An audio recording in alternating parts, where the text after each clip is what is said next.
MCB4, Business License Permits Committee. We have an agenda, 3 items plus a 4th. 3 applications.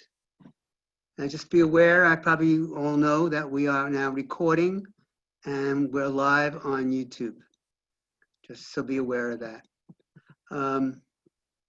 We have 3 applications plus a discussion of a proposed legislation that Senator Brad Hoylman is introducing in Albany.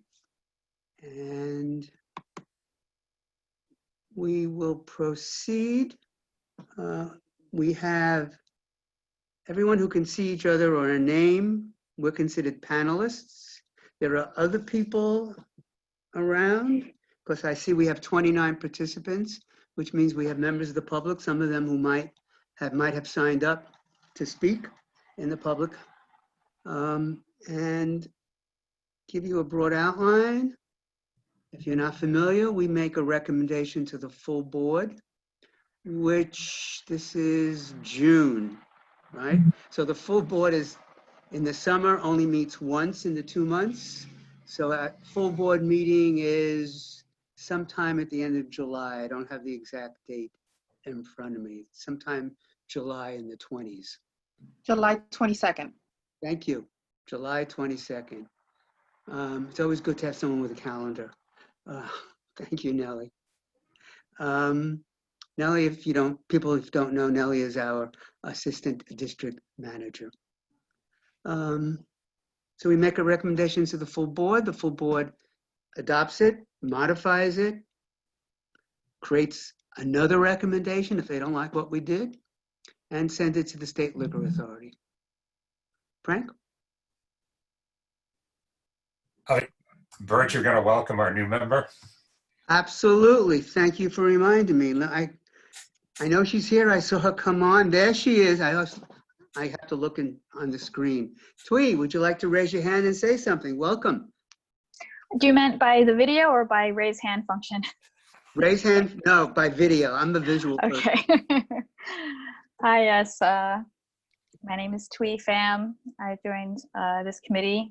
I'm very happy to do so, and I look forward to participating in any way that I can. Welcome. Welcome, welcome. Just a little bit on Zoom logistics. Because we're doing this as a webinar, members of the community do not show up on the screen. If you do want to make a public comment on any item on the agenda, when that agenda is called, you should just let Nellie Gonzalez know that you want to participate. If you're on by Zoom, you can do that by going to the participants button at the bottom center of the screen, finding your name, which should be at the top, and using the raise hand function. Or you can alternatively just use the chat function to send Nellie a message that you'd like to speak and which matter you'd like to speak on. She will then move you into the main part of the meeting so that you can be seen and heard by everyone. Okay. So we'd like to proceed to item number 1 on the agenda. That's 305 West 48th Street. We'd like the applicant. Yeah, hi, can you hear me? Could hear you, Donald, yes. Great, thank you, Bert. Yeah, we've got, I think most of our team here. I see Eli is here representing ownership. Don't see everybody, but why don't we get started on it? So this is a hotel, a new hotel that is being built. Eli Weiss, who's here, represents ownership. And also the application is going to be made by a group from 60 Hotels. Jason Pomerantz is one of the owners of 60 Hotels group. They've got a number of hotels. He's been in the business for about 20 years, and they will be more or less managing the hotel. It is on the north side of 48th Street on the corner by 8th Avenue. It is a 28-story hotel building. They'll be occupying the entire structure. It's new construction. there will be 203 rooms. So you've got the floor plans. You may want to follow along, but I'll describe a little bit for you what the space is, what's involved with the space, the public spaces, tell you a little bit about the outreach that we did in the meetings that we've had. There are 3 floors where the public can be. All the other floors are just guest rooms. And the basement is just all back of house. So the ground floor, which you can see from the floor plans, is where, of course, the entrance is and the check-in will be. And most of the rest of the ground floor is a full-service restaurant. The kitchen's in the basement. You can see seating throughout. There is one stand-up bar that is in the restaurant on that floor. In the back rear, in the back of that ground floor restaurant, there is space. It's currently outdoor space. It's identified, I think it's still referred to as the rear terrace. We engaged Al Firestein from Acoustalog, who you know well. I don't see Al. I think he should be here. We engaged him to, there he is. We engaged him to do a sound study of all of the, what we originally had were outdoor spaces, and there are 4 of them, or 5 of them, I guess. And the recommendation was that on the rear portion of the ground floor restaurant and also on the second floor, which we'll get to, that it be enclosed. And we've agreed that we will not utilize those 2 spaces until they're enclosed by a roller cover. We sent over to Frank, I think yesterday or last week, some specs on the roller cover. It's easy to be confused by the name. It was for me when I first heard about it. It sounded like just like a canvas cover that's kind of flimsy. That's not at all the case. It's covered on all sides. It's covered on top. It's fairly substantial. And I will leave it to Al Firestein to describe the soundproofing characteristics of that roller cover. But we are going to take both the rear terrace on the ground floor and the second floor and enclose it with the roller cover. So effectively, it will be indoor space. Notwithstanding that, because we know that there are some windows not that far from those spaces, we will not have any speakers in the ground floor rear terrace or on the rear second floor terrace.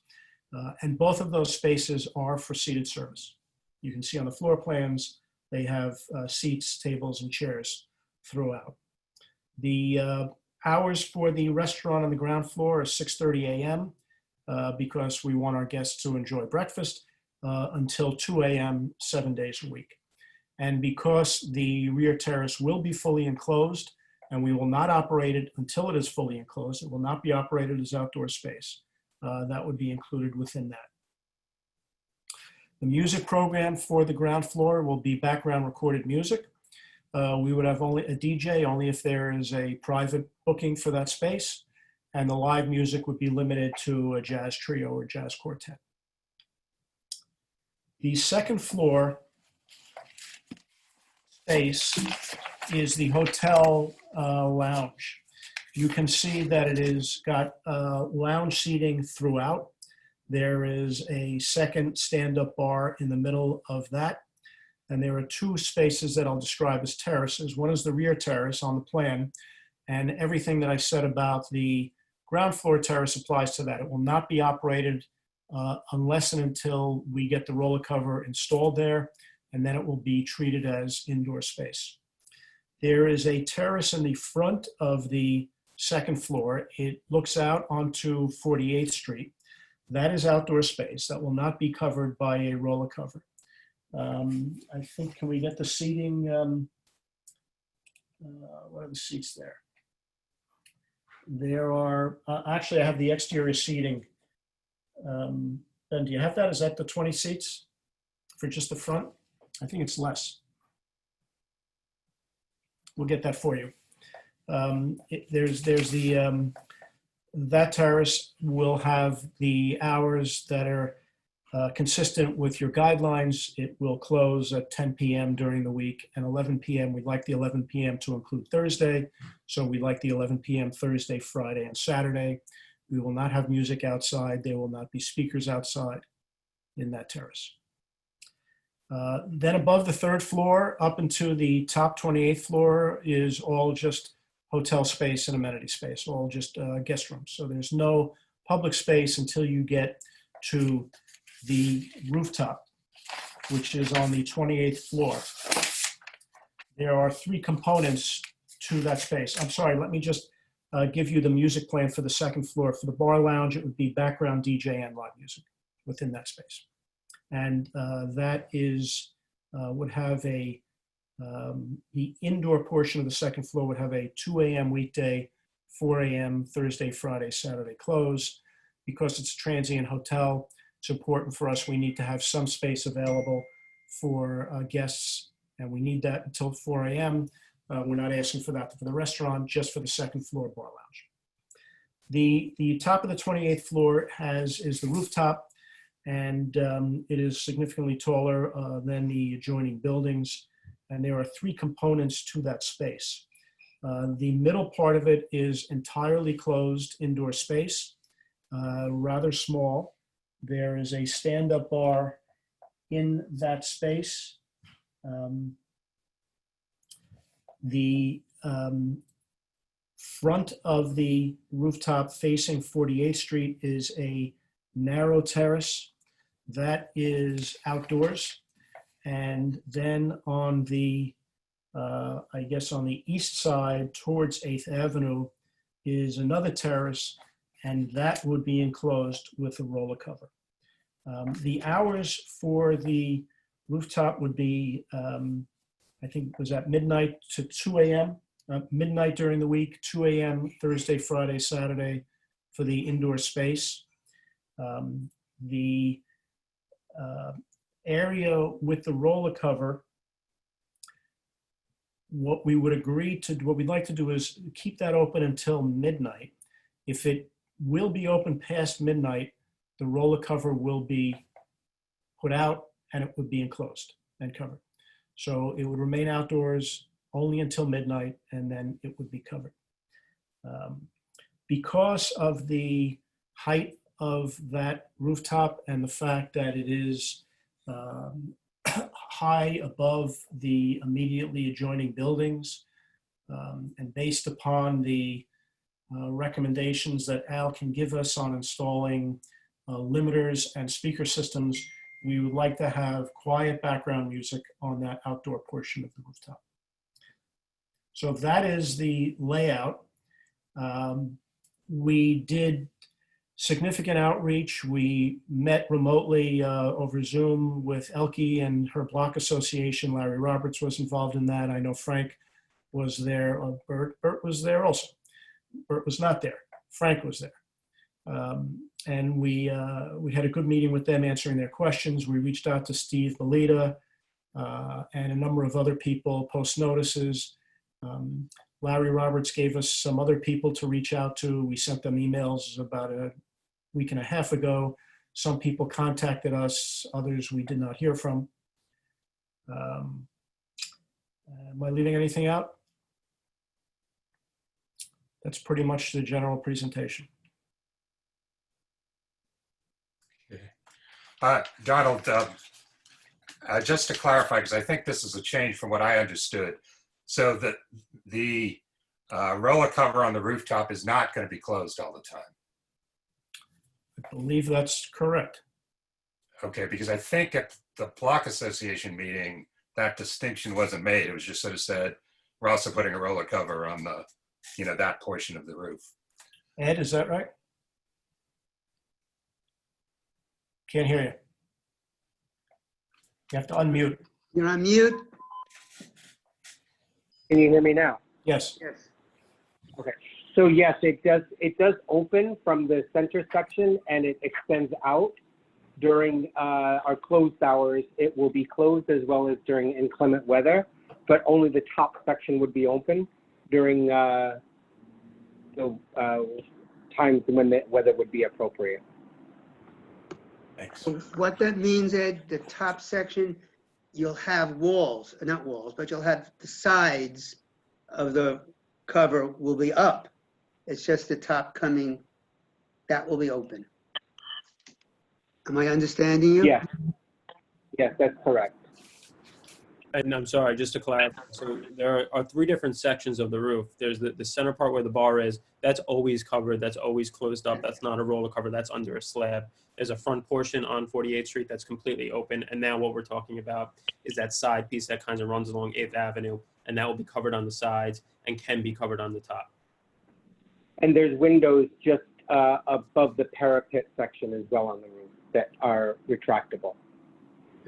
Frank and I had a visual remote walkthrough. Right, and, you know, the concerns are that, you know, as Al's report recognizes, on the lower floors, some of the residential buildings are really close, probably. Al, I think you said they were 12 feet away. Yes.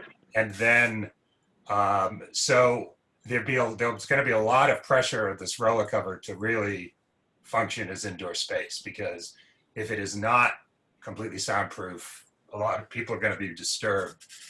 And then on the roof, the nearest building, I think, is like 73 feet away. Right. And that building, you know, is the same height or taller and has seems to have a lot of residential terraces. That's the building to the south of 48th, between 48th and 47th on 8th, if I remember correctly. So we got a letter from the 48th Street Block Association, which acknowledged what Donald said, raised some concerns. They need to reach out to adjacent neighbors, which I believe the applicant has done. They want a contact phone number. They'd like a representative of the applicant to attend their monthly block association meetings. And the sidewalk in front of hotels should be kept clear of obstructions. There's concern about smoking in front of the hotel. And then the other thing I remember being raised was where deliveries are being made. Donald, are they all going to be on 48th Street? And is there a loading dock or something? How's that all going to work? Ed? Yes, exactly.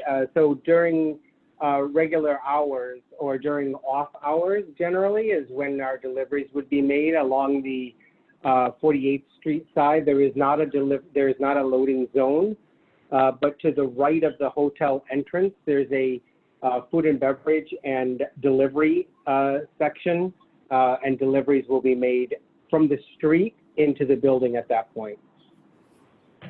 So the delivery vehicles have to park or double park on 48th Street?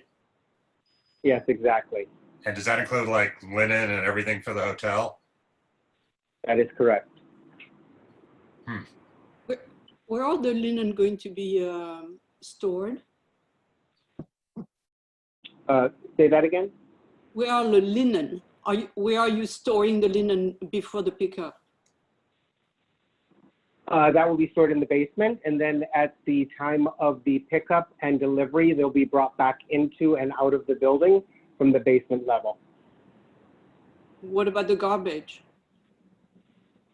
So that gets picked up generally on the overnight time period, and that gets brought out prior to pickup as well. It doesn't come out for an extended period of time.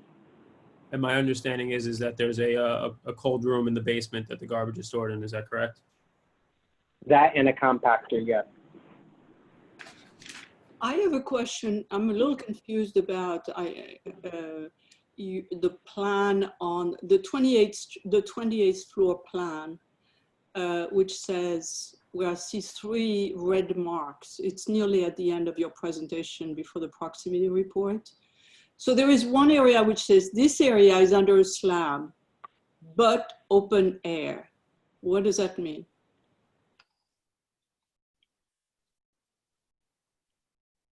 To find that plan.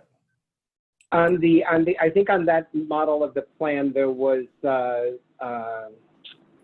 like archways that were open to the external part of the building, just beyond the bar to allow access to the terrace. But David, you're on the phone. David is our general manager. David, is there talk right now of enclosing some of that section? We did, that was added actually, wasn't it?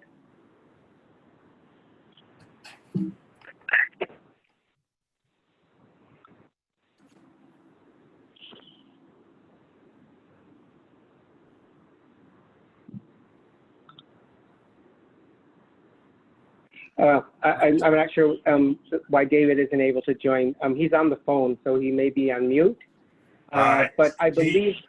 Is he, what's his name? Is he here as a participant? He's Or the general manager. David Lopez? Is he showing up on the screen now? No, he is not. Okay. On the participant, who is he? What's his name? Well, he's David not there by Lopez? name. There are two unidentified phone numbers. What? There were two. Nellie, can you find out who's on by phone? One is Rob Walker and one is Isaac Schwartz. No. The two attendees. I hear someone like they're talking, but I can't make out what they're saying. Okay, I just got, David is on the phone and I'm not sure why he can't speak, but he said that the original plans that you have did show them as open, but we have since altered that and it will be, they'll be enclosed either with window or door. So It's not there, going to be open air. Underneath the slab The centerpiece. the centerpiece, but it's going to be windows that or extends or- onto the terrace and onto the south side terrace. So you're going to have a lot of doors going between that and the terrace, right? Actually, I think there was only one door that was installed. That was the latest rendition. Okay. All right. So that's helpful to clarify. While we're talking about that floor plan, what's that little area, I guess, on the north of the rooftop, the rectangular area that's not covered by the Rolo cover? What is that going to be used for? I believe that's a piece of mechanical equipment. Okay, because on the architect renderings, it just seemed like empty space. I don't know. Just getting there. This thing. Yes, this is Eli Weiss. That's mechanical. Dave, Ed, you're right. That's mechanical. So there will not be public access to that piece. Correct. Okay. So now back to the hours and use. I have another question there. So I'm on this spreadsheet, which is very useful, by the way. Location 28th floor, and you have the enclosed operation, right? And the hours, etc., going to 2 a.m., etc., right? Music, etc. But then you have hours outdoor, and there is, if I heard properly, you have two types of outdoor. There is one outdoor which is under the roller call or whatever you call that, and then there is another area which is outdoors. So we don't have two set here. Can you talk about the difference between the two in terms of hours and music? So I think the area that is in the front terrace that has 2, 4, 6, 8, I think it only has about 10 seats in it, is small, that stays outside, that's not covered by the roller cover. Because of the height and the distance above the other buildings, we wanted the hours of the same as the indoors, the midnight 2 a.m. It's not large space. I'm just confused about, bear with me, I'm just confused about what am I reading. So I have one which is hours, I'm in the location 28th floor, it's in green, right? And I have hours outdoor. And the terrace says 12 a.m., 12 a.m., 12 a.m., 2 a.m., 2 a.m., 2 a.m., right? And then the music at that point, the question is, which terrace is this? Is that the one covered or that the one uncovered? It would be both. It would be all of the space. It would have the same hours. Mm. The covered space is the space facing 8th Avenue. Right. So that And space. smaller space is the space facing south onto 48th Street. Right. That's So what they you all would have, described. yeah, sorry, Bert. They all would have the same hours, all the spaces on the roof. The area that is closer to 8th Avenue, because it is larger space and can accommodate more people, we would put out the roller cover after or at midnight in order to maintain it until the later closing. Right. But you still want the later hours on the 48th Street piece, which is not going to be enclosed in any way. Yeah, That has the 10 tables. right. So now that I 10 understand seats. that, 10 seats. I'm definitely concerned about that space and the music and the hours. Which has only, as you said, has only 10 tables, so it shouldn't be 10 seats. such a big deal to curtail that. And I would also say that's 10 tables under normal circumstances.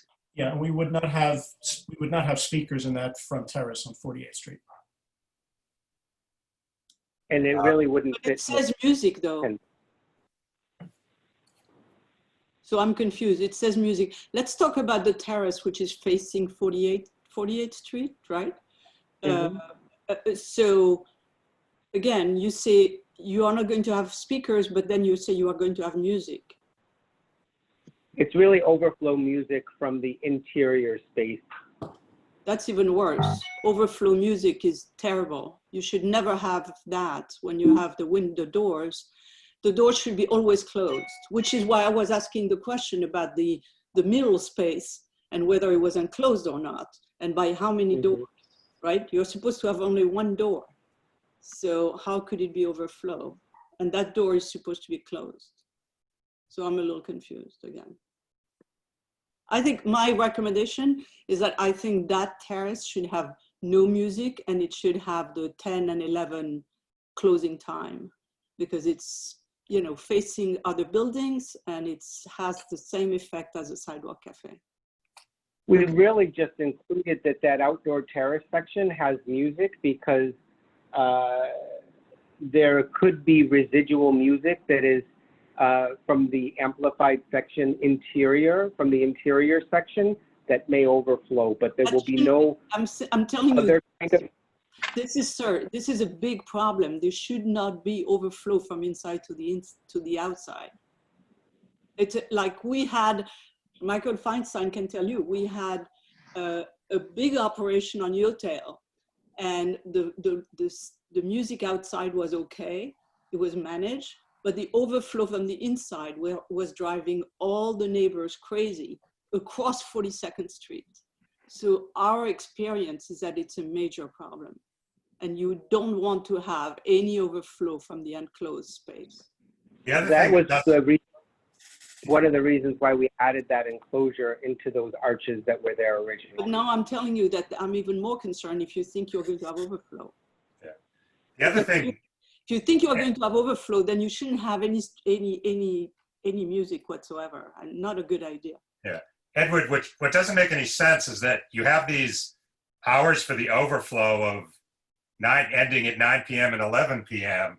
But if it's overflow, does that mean you're ceasing the indoor music at 9 and 11? I think I could provide a little bit of clarification there. I think on the original submission, we were actually supposed to come to this community board last month. And on the original submission, I think what we were saying was we were going to have music out there, and those would be the hours that we would cut off the music. After our conversations with some of the block associations, I think we decided to cut that out. So I think that was just a mistake on putting together this chart that never came out. Okay. Could I say something about sound here? Go ahead. Christine, I think the word overflow gives a bad connotation. There's no such thing as 100% soundproofing. And this is what Frank was mentioning before, because he said he was concerned about how much that roller cover is going to contain sound. Right. So instead of overflow, let's just call it transmission through the glass, which is greatly diminished by the glass. And yes, the doors should be kept basically closed, self-closing. But the report that I have has absolutely no speakers on either of the two front terraces, one on the 2nd floor and one on the 27th floor. Perfect. No outside music, it says it in the report. Also, the noise inside is limited because I recognize that that leakage, which we don't want to call overflow because it sounds like, you know, a dam bursting, that is limited on the inside for exactly the same reason you just said about Yotel. If the sound is too loud, it's going to come right through. So it's limited, and it's also bass restricted, and I have individual limits and bass restriction frequencies, you know, how deep the bass is for each of the spaces, interior. And the only thing that I left out was the sound level on the 27th floor on the roller cover, which I said can be 90 decibels. That's with, and that's only measuring 3 feet from the speaker. So that's when you get right up to the speaker, arm's length away. It was much lower than that in the center of the room.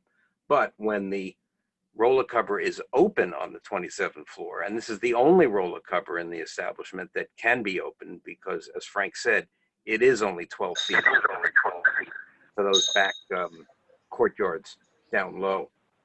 But when it's open, the level inside has to be 78 decibels, which is really quite low, measured 3 feet from any speaker.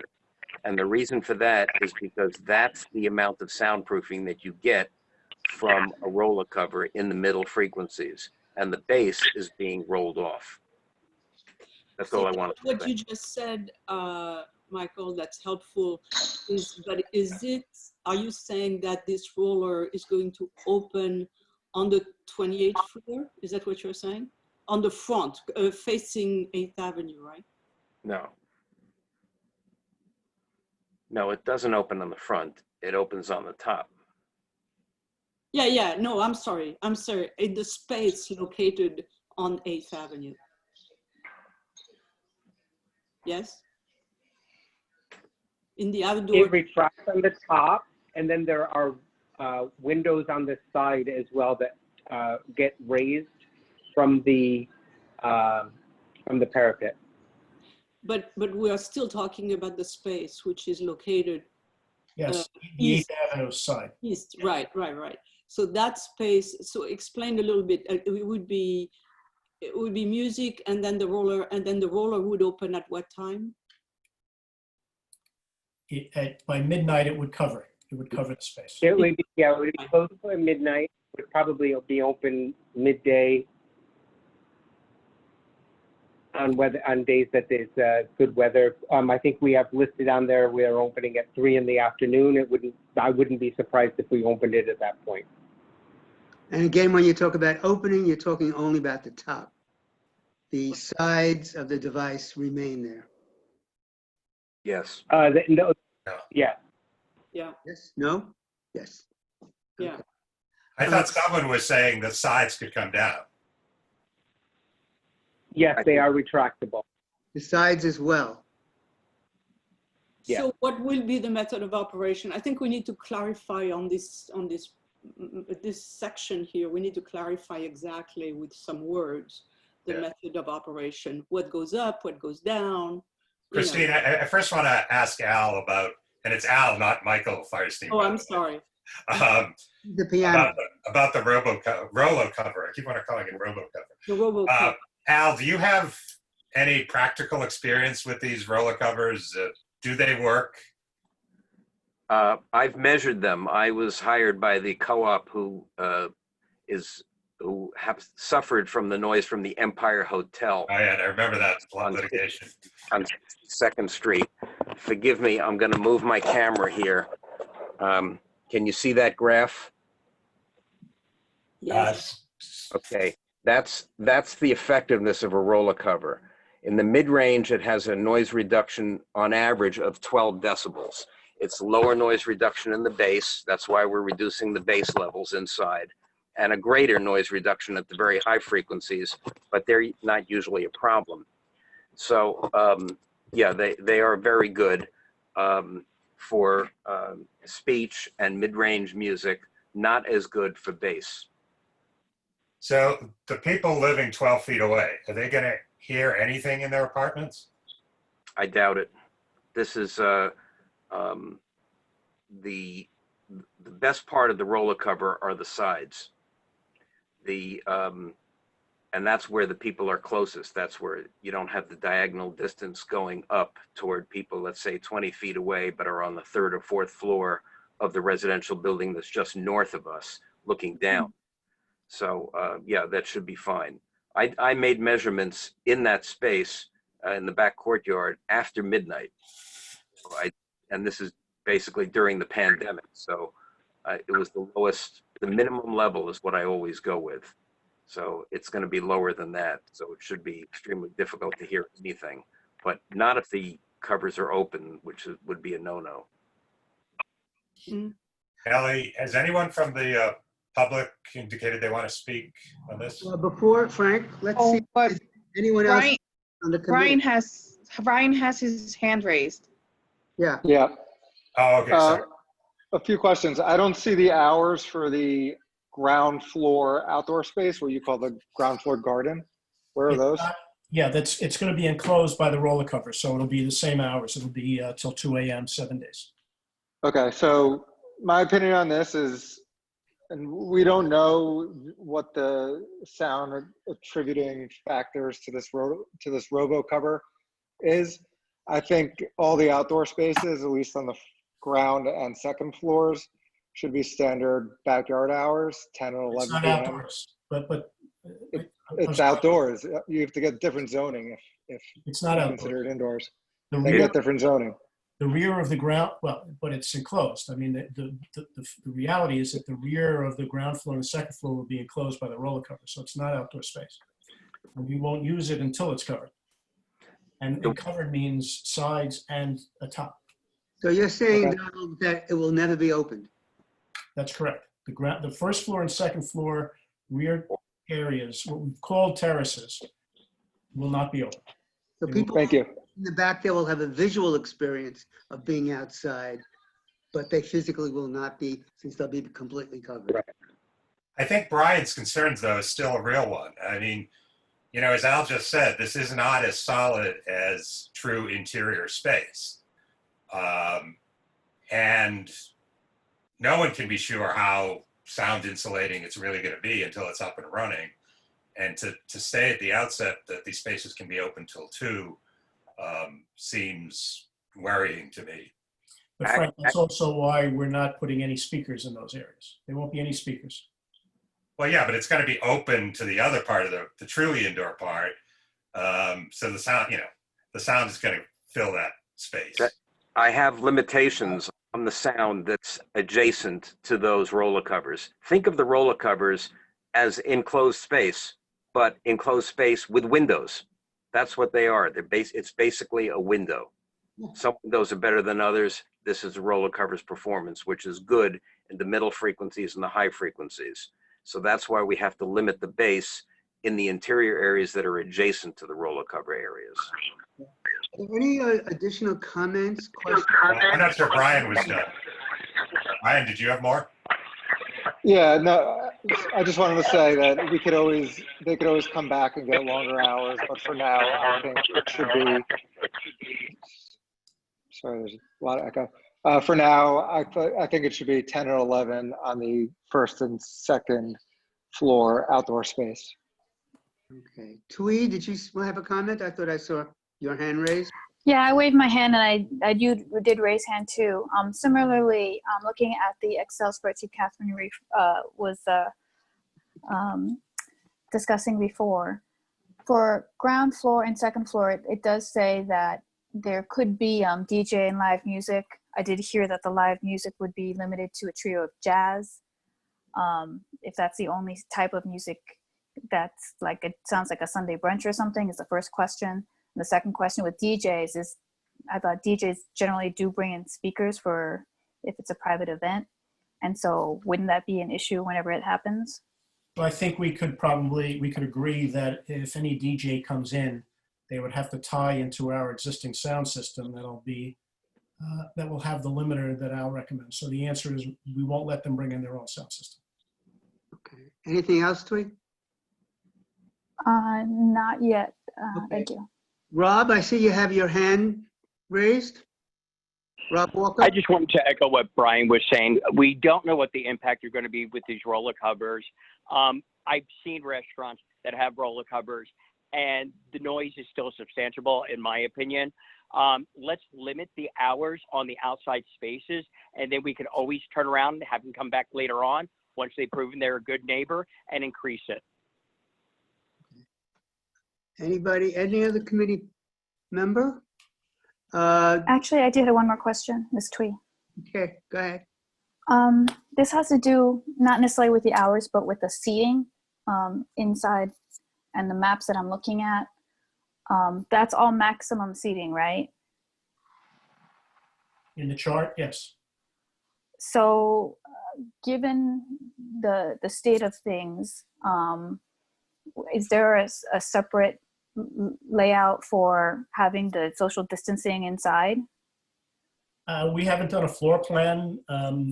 When I think the governor just announced yesterday that when phase 3 comes in, its restaurants are going to be at 50%, which was good because I think some of us thought it could have been lower, 30%. So at the time that the hotel opens, which will be September or so, we'll have to see what regulations are in effect. If it has to be less than 100%, then obviously whatever the social distancing is mandated, we have to adhere to. I don't know if the tables will be removed. They'll just be cordoned off in some way and they can't be used.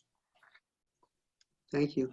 Good question. Wendy, do we Nellie, do we have anybody from the public who wants to speak on this? Yes, one person, but Christine also has a question. Oh, yeah, okay. Yeah, I still have a question. I'm sorry. So now I understand better. So when I'm looking at this layout, like for the ground floor, for the second floor, we have for the second floor indoor, we have operation to 4 a.m. Okay. But then that area is not, is it or is it not going to be separate from the outdoor, which is now indoor? Yes. The interior of the second floor is totally separate from the front outdoor terrace on the second floor. And the hours for the interior second floor, 2 a.m. weekdays, 4 a.m. just Thursday, Friday, and Saturday. So it is physically separate, right? I'm sorry, Christine, but the front terrace that is completely outdoors would be 10 and 11. Right, but all those spaces which are outdoors or semi-outdoor are physically separated by partitions or windows or whatever from the main room. Yes, it's not going to be just open. Okay. Nellie, do you want to recognize the person and let them? Yeah. Yes, it's Pete Diaz. I'm going to move him over to a panelist. Thank you.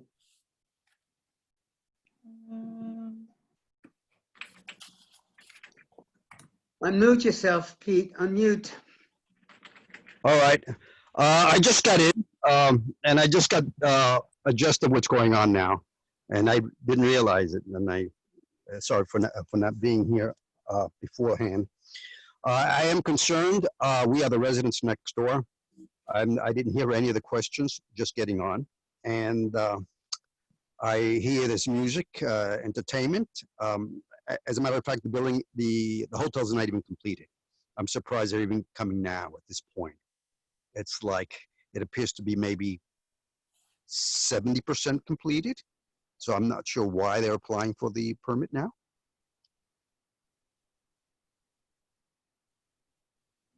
Can you hear me? Yep. Yeah. So why are they coming so early in this time? That's one thing. But I am concerned about the residents whose windows are right next to the hotel. Pete, on your first question, and Donald can correct me, my understanding is there's probably at least a 6-month lag time with the state liquor authority between when an application is filed and when a license is issued. So that might explain why they're applying now. Okay. What else are they intending to do on that premise? Something about the first or second floor, which is adjacent to some of the windows in 301 West 48th Street, which is our building. Well, were you here, Pete, when we were talking about what they call robocovers? No, no, no. I just got in about 5 minutes ago, and I rambled. Most go. of their outdoor space, the 8th Avenue side of the roof, the second floor terrace in the back, have these retractable devices that cover them up. Right. And the one on the second floor terrace in the back that faces north, that will be, as I understand it, closed just. I believe behind that, there is a building. There's an apartment house that's on 49th Street, yes. Right, right. And from my experience, we have what they call social, has a similar situation. That has to be fully enclosed. It has to be. It's going to seep out, and any live music, any music at all, will transmit through the walls, and it will be heard, no doubt about that. I've experienced that for 15 years, and I know how this operates on my side. So I'm not sure that, you know, anyone from that building on the north side is there to air their concerns. Does anyone, the applicants, want to respond? Well, I could take this. Go ahead, Al. There's windows probably in the front and the back of 301 West 48th, maybe even on the side in the back. As far as the windows facing 48th Street to the south, meaning the north side buildings like 301 where Pete lives, if that has windows that face 48th Street, it's facing south, but they're on the north side of the street, there are no spaces that are adjacent to that except for one in the hotel, and that's the second floor front terrace. The second floor front terrace is recessed in, so any sound that's in there cannot go directly into anyone's windows next door without coming out, making a 180-degree turn and coming back in. Also, as I said before, Pete may have not been on the call, there's no music outside on those terraces. There is music inside the space on the second floor. There is music inside other spaces in the rear that are adjacent to the roller covers, but the roller covers, which were just a minute ago described as a openable cover, on the first and second floor, they're not going to be openable. They will be sealed, and they won't have any music in them either. Only be hearing music coming from another space, which is quite a bit lower. It's like if you're at one of your community board meetings, not a virtual one, but a real one, and the doors are open and you're in the room and you're listening to what's going on, you step outside into the hallway. It's not completely soundproof, but it's quite a lot lower when you go outside. And that's what's going to happen with music from the inside coming out. Now on the upper floor, on the 27th floor, you're way, way, way higher than the buildings on the north side of the street, immediately to the left and to the right of the hotel. However, that's not the case on the south side of the street, where there's terraces facing west that look out, and that building is much taller than the 27th floor of the hotel. So that's why we have to have a roller cover that does not open to the south for sure at any point, with music inside it on the 27th floor. Okay. I understand the ones above, but I am concerned about the ones that are on the second floor, in the south and on the north. They should not be rollable. They should be concealed. Right. And so permanently, so that no music seeps out. There is a tendency when the doors are open, if someone wants to go out into the terrace, the music will seep out, and you just mentioned that it would. I am very concerned about that.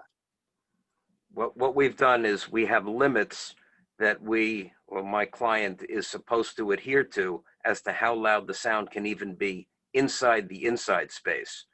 And so it will not be a live, loud disco music, which would, of course, at a certain point be loud enough to come through any structure, brick, glass, or nothing.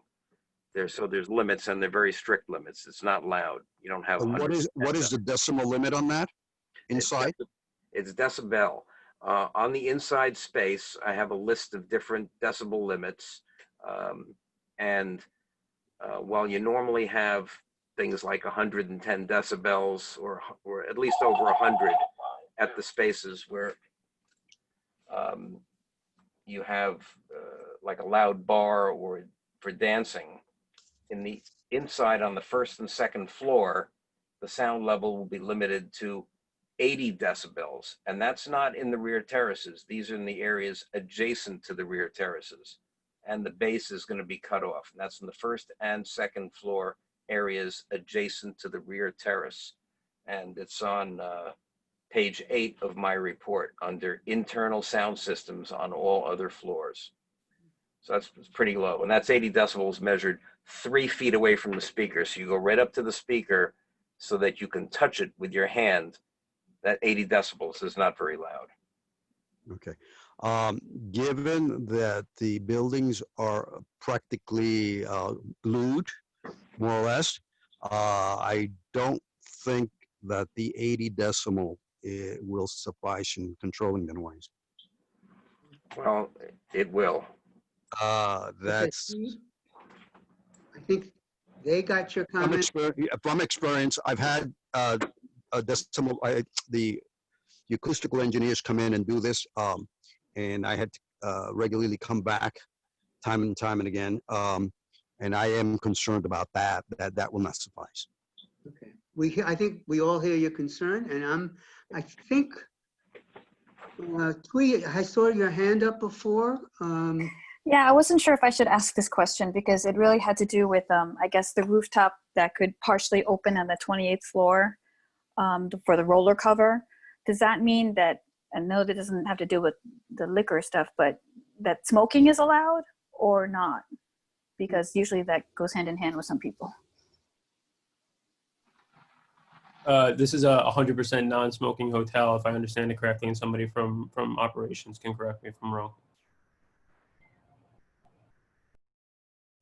Okay, thank you. Yes, you are. 100% no smoking, Ed? Yes, correct. Thank you. Unless And we I just want to go for just a second, just make sure that everyone understands first and second floor terraces are not retractable, and those roller covers do not open. Okay. Frank, do we have, thank you. Frank, do we have a possible, would you want to summarize? Well, I've been taking down steps. I think we have, sort of two major issues that we need to get consensus on. The hours of the first and second floor roller covered terraces, and then various issues on the roof, including the hours and music. So maybe we should start with the first and second floor, because at least I share Brian and Rob's concerns about, those late hours in the roller covered spaces. Well, does anyone want to start a wait, on the screen, on the location second floor, I'm still on my little, yellow page here. It looks like outdoor, at least that's what I'm reading here. The outdoor back terrace is 10 p.m. and 11 p.m. That's the second floor front terrace that does not have the roller cover, is 10 and 11. So the other ones are like 2 and 4. Is that what it is? That's right. Oh. So, Yeah. Yeah, because our view, Right, got it. it's effectively indoor space. Okay, Yeah. I'll ask the question again. Does anyone in the committee want to propose a resolution or a partial resolution right now in terms of this applicant? Well, just on these hours of operation, I'm kind of with, being more conservative and coming back so that we could say, okay, you can keep it until midnight. and then for the outdoor space. Are you talking about the roof, Christine, or are you talking No, about I am on the second floor. That's what second? Frank was saying we need to focus on. So I'm Do you trying to want to use focus. some language? Well, let's just, where does the committee stand? Is anyone in favor or supportive of later hours later on the first and second floor, closed spaces of later than midnight? No. I Okay, don't hear anybody. So that's part of our resolution then? Yeah, well, we got to see if we're going to do it by steps, or we'll need to ask the applicant. So are people okay with midnight in these, the roller covered spaces? I'm okay with it. 10, I think Yeah. 10 and 11. I just want to respectfully, Frank, I'm sorry. I just want to just make this clear because I don't know if it's 100% clear. On the first and second floor roller cover spaces, the enclosed spaces that were previously outdoor spaces that are now are fully enclosed with the roller cover. There's no speakers and they're closed off from the inside of the restaurant. So what we're effectively talking about there is people sitting at tables and having a meal or something along those lines. And Al, I don't know if you could back me up on this, but you're talking about conversation in an enclosed area by the roller cover. That I don't think that there's any way that sound can seep out to the neighbors. If you're talking about music, I understand it, but there's no speakers in there and it's completely closed off from the interior space. Except then people and servers are going to have to get in and out of there. So the doors to the parts of the Yeah. restaurant that have music are going to be constantly opened and closed. Well, Right, and the only thing that I would say to that, though, is just that the way that Al has configured the sound system and the way that Al configures all of his sound systems are small speakers dispersed evenly throughout. So it's not like when you open the door, there's going to be a rush of sound because there's not going to be that many speakers by the door. And I'm sure that Al could even configure a way to make sure that after a certain hour, the speakers that are closest to the door are not on. But I mean, I'm just throwing that out there. Here's, I would throw out, I think, Christine, what you were saying before, that we would step initially to these hours and see how it goes, Yeah. and then you guys can come back You proposing midnight? Yes. for those spaces. I think Rob was proposing 10 and 11, but Right. I would go to midnight because it's enclosed and maybe we can take a little risk there. And when we say you can come back, we mean that, after there's actually a track record. And indeed, that implies no music, even though in your chart it shows music, so it's a little confusing, right?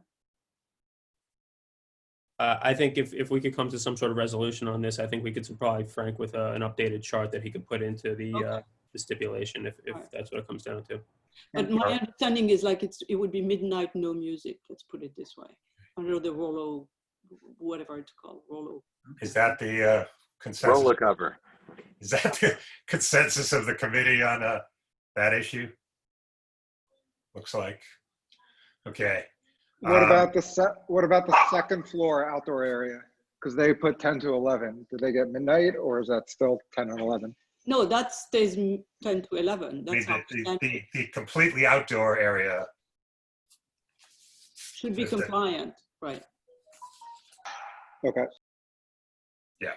Now we have the roof. Man, I'm so confused about the roof. Sorry, so just to clarify, the second floor enclosed roller cover space is also midnight? Yes. And yes.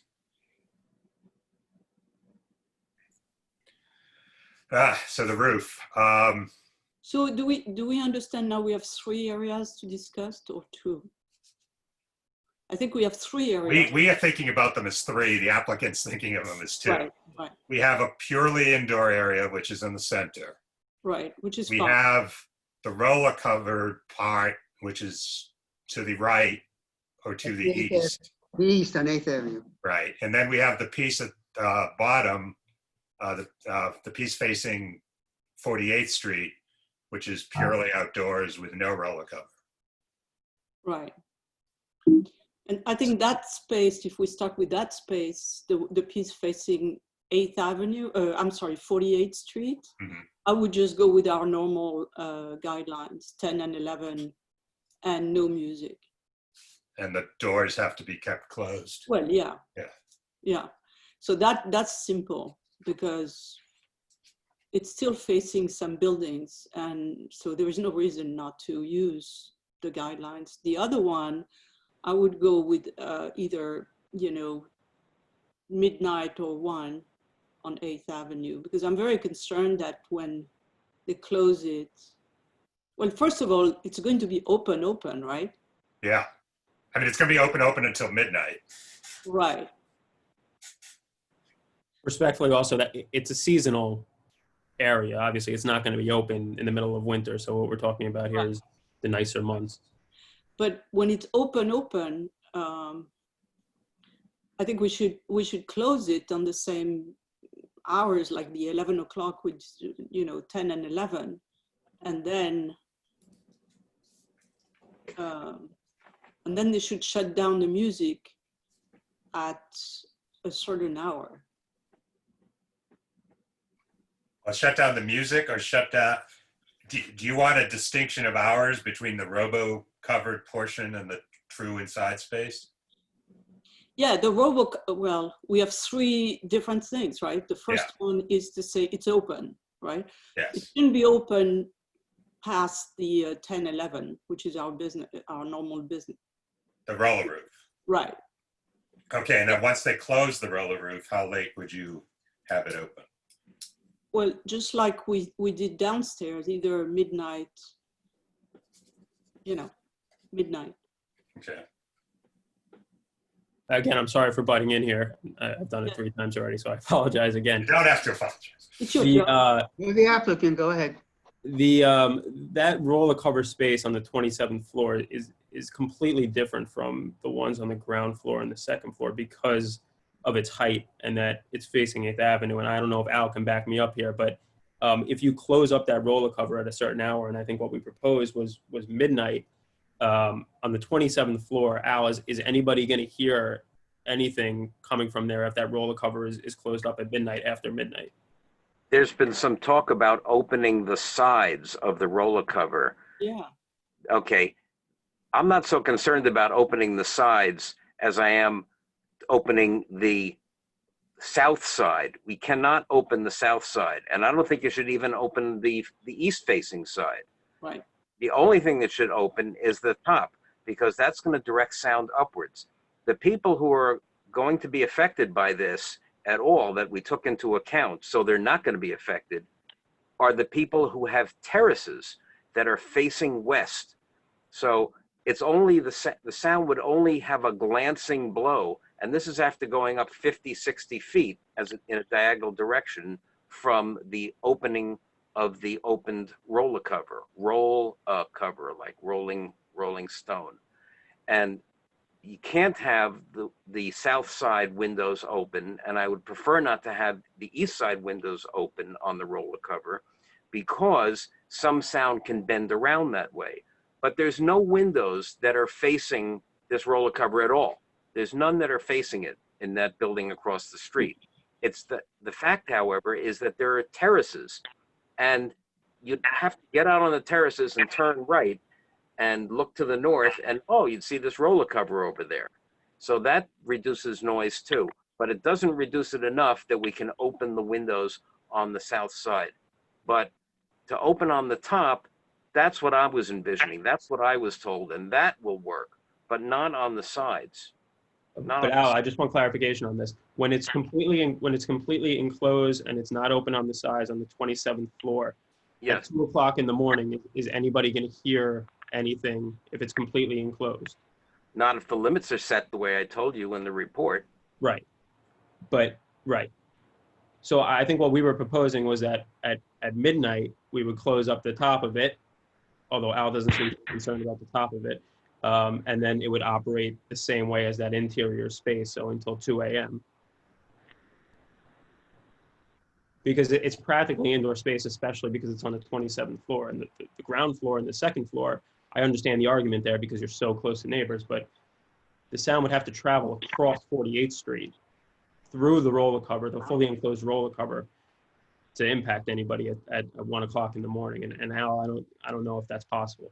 Well, I have to remind everyone here, when I did these tests, and you can imagine this from common sense, the sound is a lot louder outside on the 27th floor in that area, picking up the sound from many avenues, including 8th and 48th Street, than it is in this basically enclosed courtyard with windows a mere 12 feet away. So that I did calculations for all of this, and I know you're talking about 3 spaces, but there's really 5 spaces altogether. There's inside and outside on 27. There's 2 rear spaces on 1 and 2, and there's a front space on 2. So there's 5 altogether. Right. So I went through all of them, and there's different numbers and different frequencies for each one. But for instance, in the rear, I'm looking at this, and even with music leaking through, even if you had the doors open from an interior space on the 1st or 2nd floor to the roller cover enclosed area, the voice and the music is going to be lower, substantially lower at all frequencies than the minimum ambient noise measured during a pandemic in the back courtyard at 12:30 a.m. So it's conservative 3 different ways. Right. That's all So, I have to say about that. so just to, again, I'm getting a little confused sometimes, but so let's talk about when the roller call, I really have a problem with that. A roller call is open, and it would be, so we would stipulate that it's open only on the top, right? Yes. Okay, so that's one thing. So the roller call would be open only on the top, and the question is until what time does it stay open? I would think that, I mean, I wouldn't be comfortable to keep it open past 11 o'clock, let's say. And then after that, it gets closed. And when it's open, there is no music. Is that the understanding here? No, that was not my understanding. My understanding that there would be music with it open, but Okay. the music, as I said earlier, would have to be 12 decibels lower. In other words, Okay. instead of 90, it would have to be 78. 90 minus 12 is 78, which is really low. Okay. And that's 3 feet from a speaker. That's like All right. the same level as someone talking loudly 3 feet away from To you. simplify, the 2 decisions here is at what time does the thing close, and whether we are comfortable to have the music while it's open. Let's focus on those 2 things. Well, I've been talking about decibel levels, but I can't really talk about time except to say that I did the snapshot readings at between 12 and 1 a.m. Right. No, I'm just talking about the people, the community. Christine, I guess there are really 3 issues. Music, when does the roller cover close, and when does the roller covered space close down completely? Yes, I was trying to focus on the first 2 first, and then go to the last one. Okay. Right. So you were suggesting The first two are related. The first 2 are related to a quote unquote open space, although we all understand it has a lot of containment. I mean, we all understand that, right? But we're all nervous about, if it doesn't work, what does it do, right? So that's what we are concerned about. We're not concerned about, I think you have done a fantastic job of containing it. I think we are all concerned about, wow, if it doesn't work, that's going to be painful. I think, though, on the sides of the roller cover, if it was just pure outdoor space and we were closing it an hour, we would probably all be able to get along with that. So I think that, we'd want that 8th Avenue side of the rooftop to be open, without sides and without the cover. Oh, no, well, until a certain hour. So now you're pushing, I mean, I think without sides it's going to be an issue. Yeah, Al basically told us that Right. he thought we needed the sides Right. closed at all times, at least the south side. Right. Yeah, sorry guys, I think that's true. I don't want anyone to get into trouble later. Right. So that would be, let's go back to that. That would be enclosed on the side, open on the top, and you know, at what time do they have to close the top? And, you know, I don't know. I could go, I think midnight would be fine with me. I'm good with midnight also closing the And top. then could they keep the whole thing open with the roof closed until the Till the interior- midnight and 2 a.m. they want? Yeah. Okay. Because inside is a, what is it, a lounge? No, it's a restaurant. I mean, I don't know. There's No, the roof is a rooftop bar. It's I a mean, they rooftop have food, lounge. but it's, yeah, yeah. Hopefully, you're not going to have a DJ there, right? they are. But on the roof. Well, they say they are. No, but I mean, right now their presentation is that it's mixing the two space. So just on the roof, on the place that is semi-open, are you going to have a DJ or not?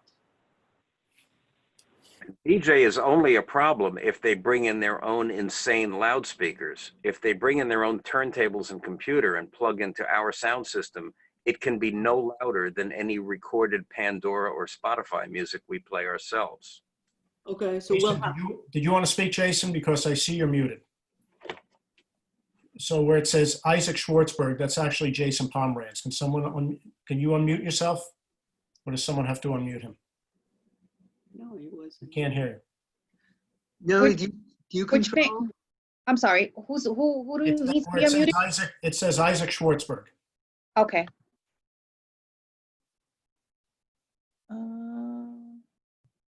He's on the screen.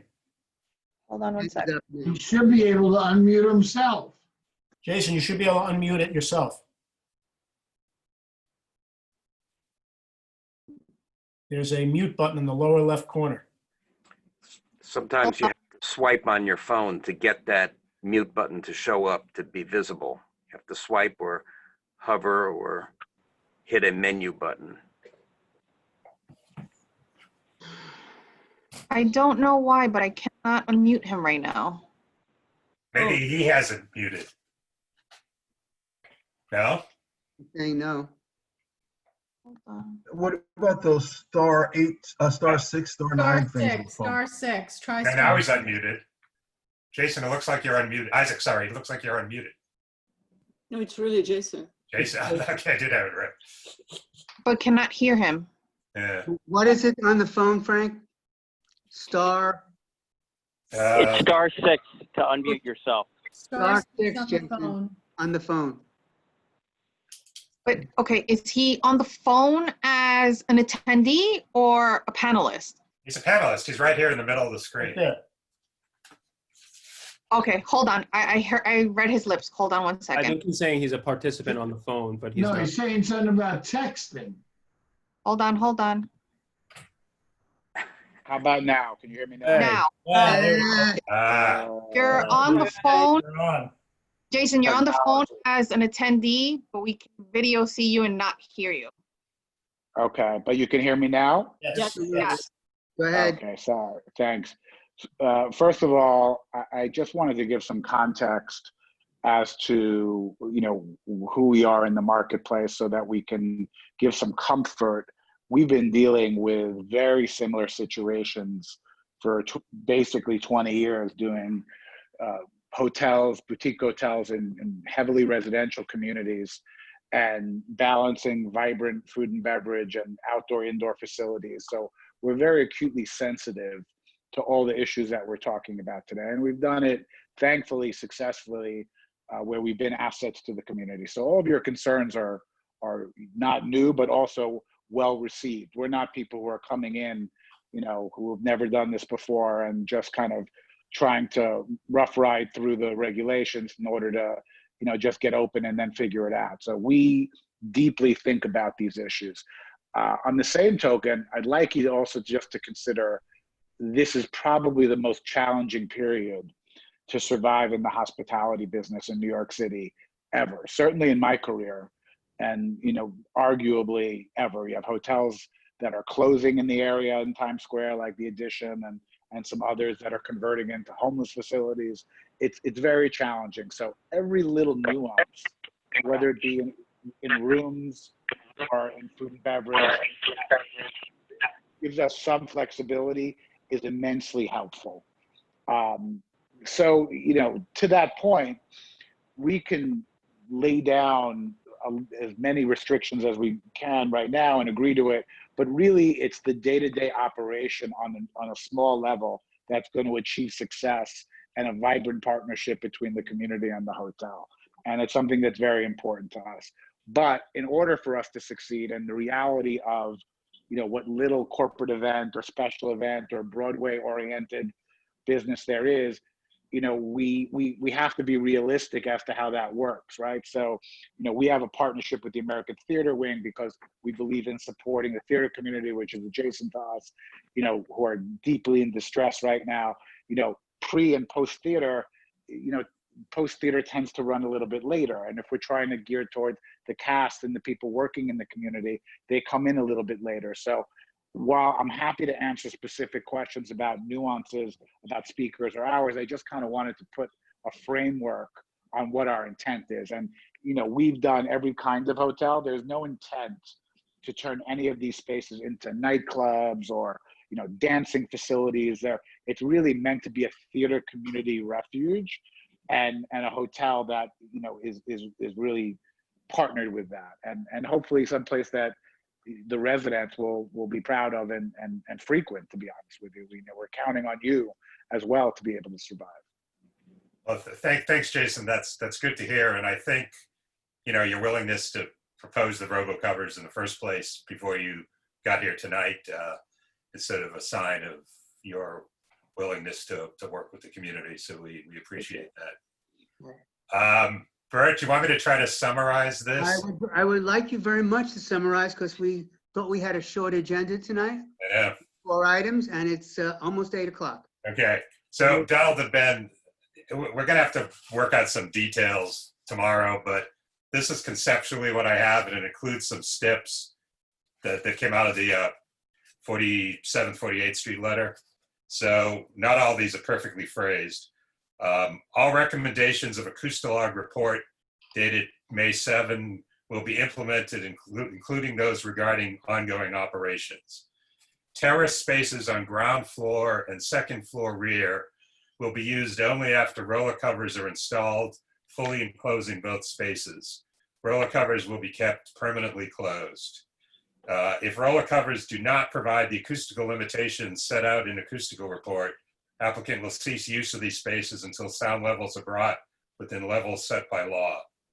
No speakers, music, or amplified sound on terraces on ground and second floor, both front and rear.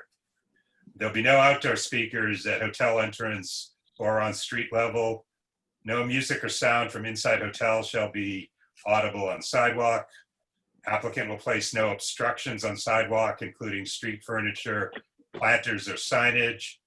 Representative of applicant will attend regular meetings of West 47th, 48th Street Block Association. Okay, now we get to the roof, which is where things are.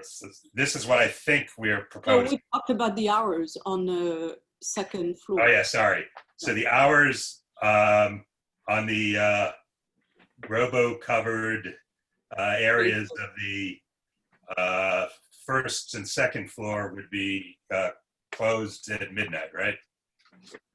Yeah. Okay, and the terrace we're okay with? Yeah. Okay, so then on the roof, there's no use of the east terrace until the robo roof is installed. For the east terrace, the robo roof will be the sides will never retract of the robo roof. The top of the robo roof will be closed no later than midnight nightly. On the 48th Street facing terrace, there'll be no music, no speakers out there. Seated patrons only, no standing, so be limited to the, I guess, 10 seats. And the doors leading to that terrace will be kept closed at all times and only used for entering and exiting. And the times would be the normal. The times for the 48th Street terrace would be 10 and 11. Right. And then the rest of the space, Robo Roof closes at midnight and it's open until midnight and 2 a.m. as they proposed. I think I want to just sort of add something. The reality of how that space works physically, and I understand the issue about the 48th Street side facing panels, but the way the system works, they effectively function partially like sliding door windows, right? So let's just say it's a nice 80-degree evening at 6 o'clock or 7 o'clock or whatever it is, and the roof can't completely retract, it only partially retracts just because of the way the system works. So it doesn't fully open anyway.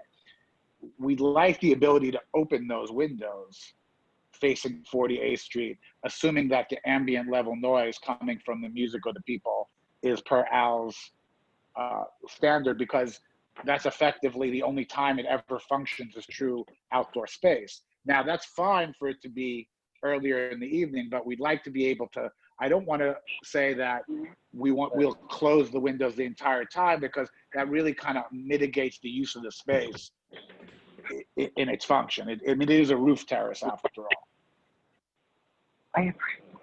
You're splitting hairs. So what do people think about letting them keep the doors open until, I don't know, 10 and 11? And remember, it's not completely open, it's every other panel. So effectively, it's a rigid panel that's 3 or 4 feet wide, and then a fixed one, and that opens. Jason, we're only talking about the roof. The second floor, you'll keep them closed, right? All the time? Yes, If we came to you with that space as pure outdoor space, most likely we would agree upon a 10 and 11 close. So I think that, what Jason's proposing is to treat it that way, at least partially, until some reasonable. The music would have to be lower if you open those windows. There's no question. Agreed. But it's Lower not just lower than in your report? Yeah.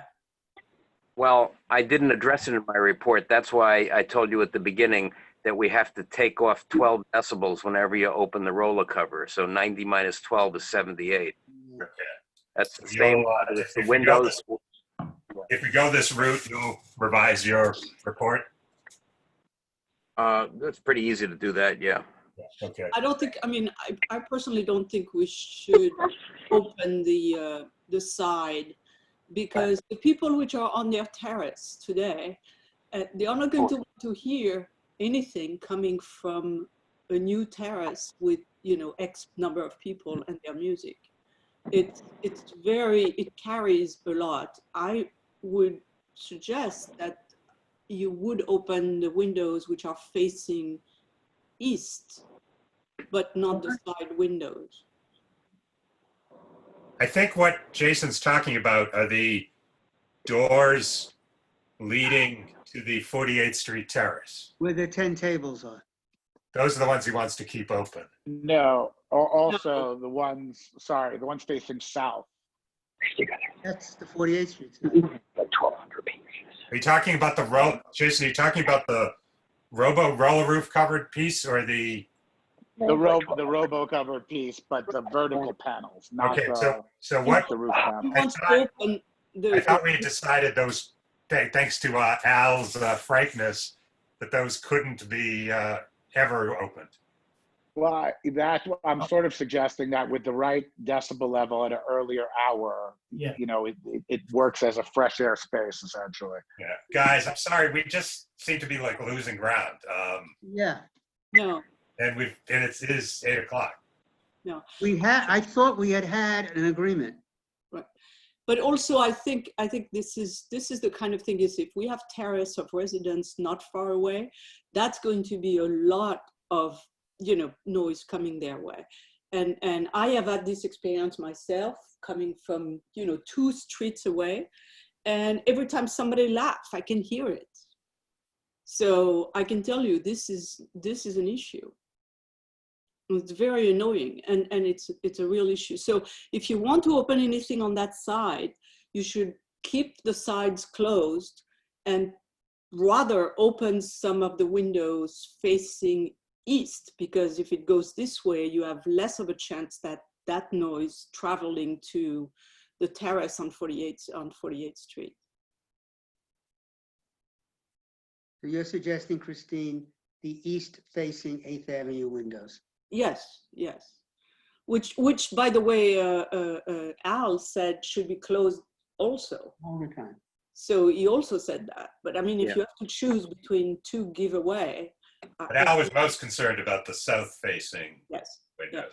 I mean, not windows, Right. roller roof sides. Panels, whatever they call them. Yes.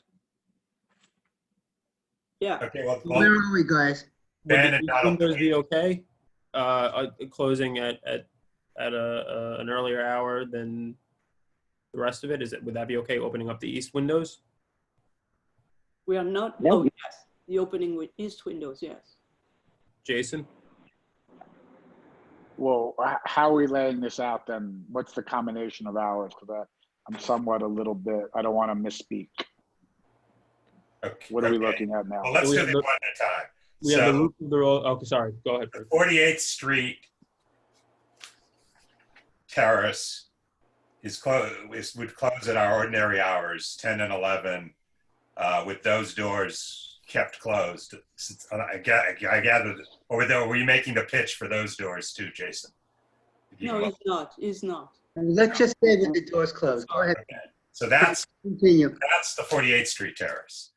The rest of the space, the east side dividers, whatever you want to call them, will never come down, and the rest, the south dividers will be permanent and never come down.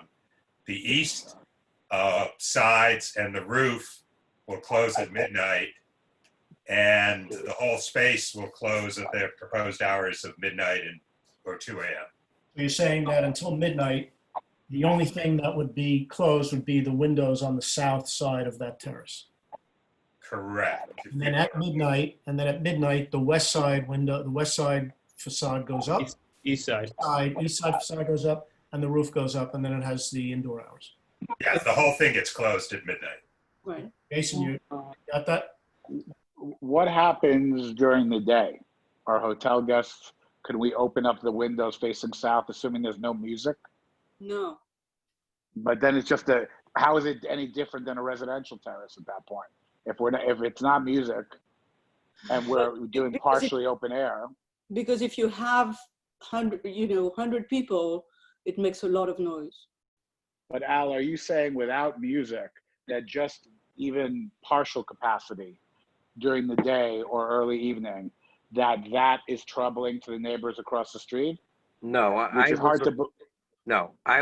was talking about with music. I didn't think you'd want to turn your music completely. Right, but I'm saying when we go open air, earlier evening, daytime activities, yoga, whatever goes on up there, we should be able to open the windows. Jason, I don't think you should.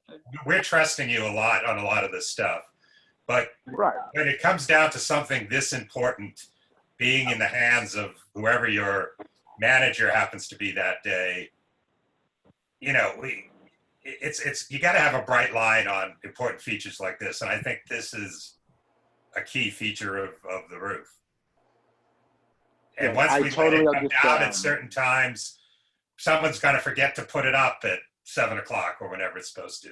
Someone's not going to be told they have to do that. It happens. It's innocent. It's certainly not a perfect system, and where there's ebbs and flows, and that's why you'll have the number of the general manager or community representative will always be able to reach out. But it's a long-term project. We tend to be there and operate it a long time. The ownership is there a long time. It is somewhat unfair without music to not be able to use a roof terrace for even hotel guests during daylight hours. I understand at 2 p.m., 2 a.m. or 12 a.m., but 6, 7 o'clock, 5 in the afternoon, it seems a bit unreasonable. Yeah, we've already been more reasonable than we usually are in letting you have music out there at all with the roof open, which we ordinarily don't do. We don't do. And I appreciate that, I do, but I'm just trying to put it in the light of if this was a residential building that had a communal roof terrace, which many do, I'm not even sure perhaps the building across the street does, they would have no such restriction. and they could Right, have but- 200-300 residents. But they're rarely, I've been on a lot of those residential terraces, and they're rarely had that many people up there. And it's, the problem with a Yeah. hotel is that it's a constant stream of guests. It's not residents that may go up there, you know, once a week or once a month. Yeah. You're right. I mean, I'll let other people speak. I mean, my view is that we've given you almost everything you want on the roof, and all we're asking for is, you know, one 10-foot wall. Remember what I said, Frank. What I said was you can't open that south side at all with music on unless it's drastically reduced. And now he's talking about not having music at all during the day, which is not a problem. No, my concern is the operational issue of not having a bright line. There's just a wall there all the time. I understand, Al, that you are not saying that people are going to be disturbed with when there's no music. Other folks, I've been talking too much. No. I think the wall on the south side is the wall on the south side is fine, and you know can be revisited once there is a little bit of experience under the belt. Other committee members? Rob, do you want to say something?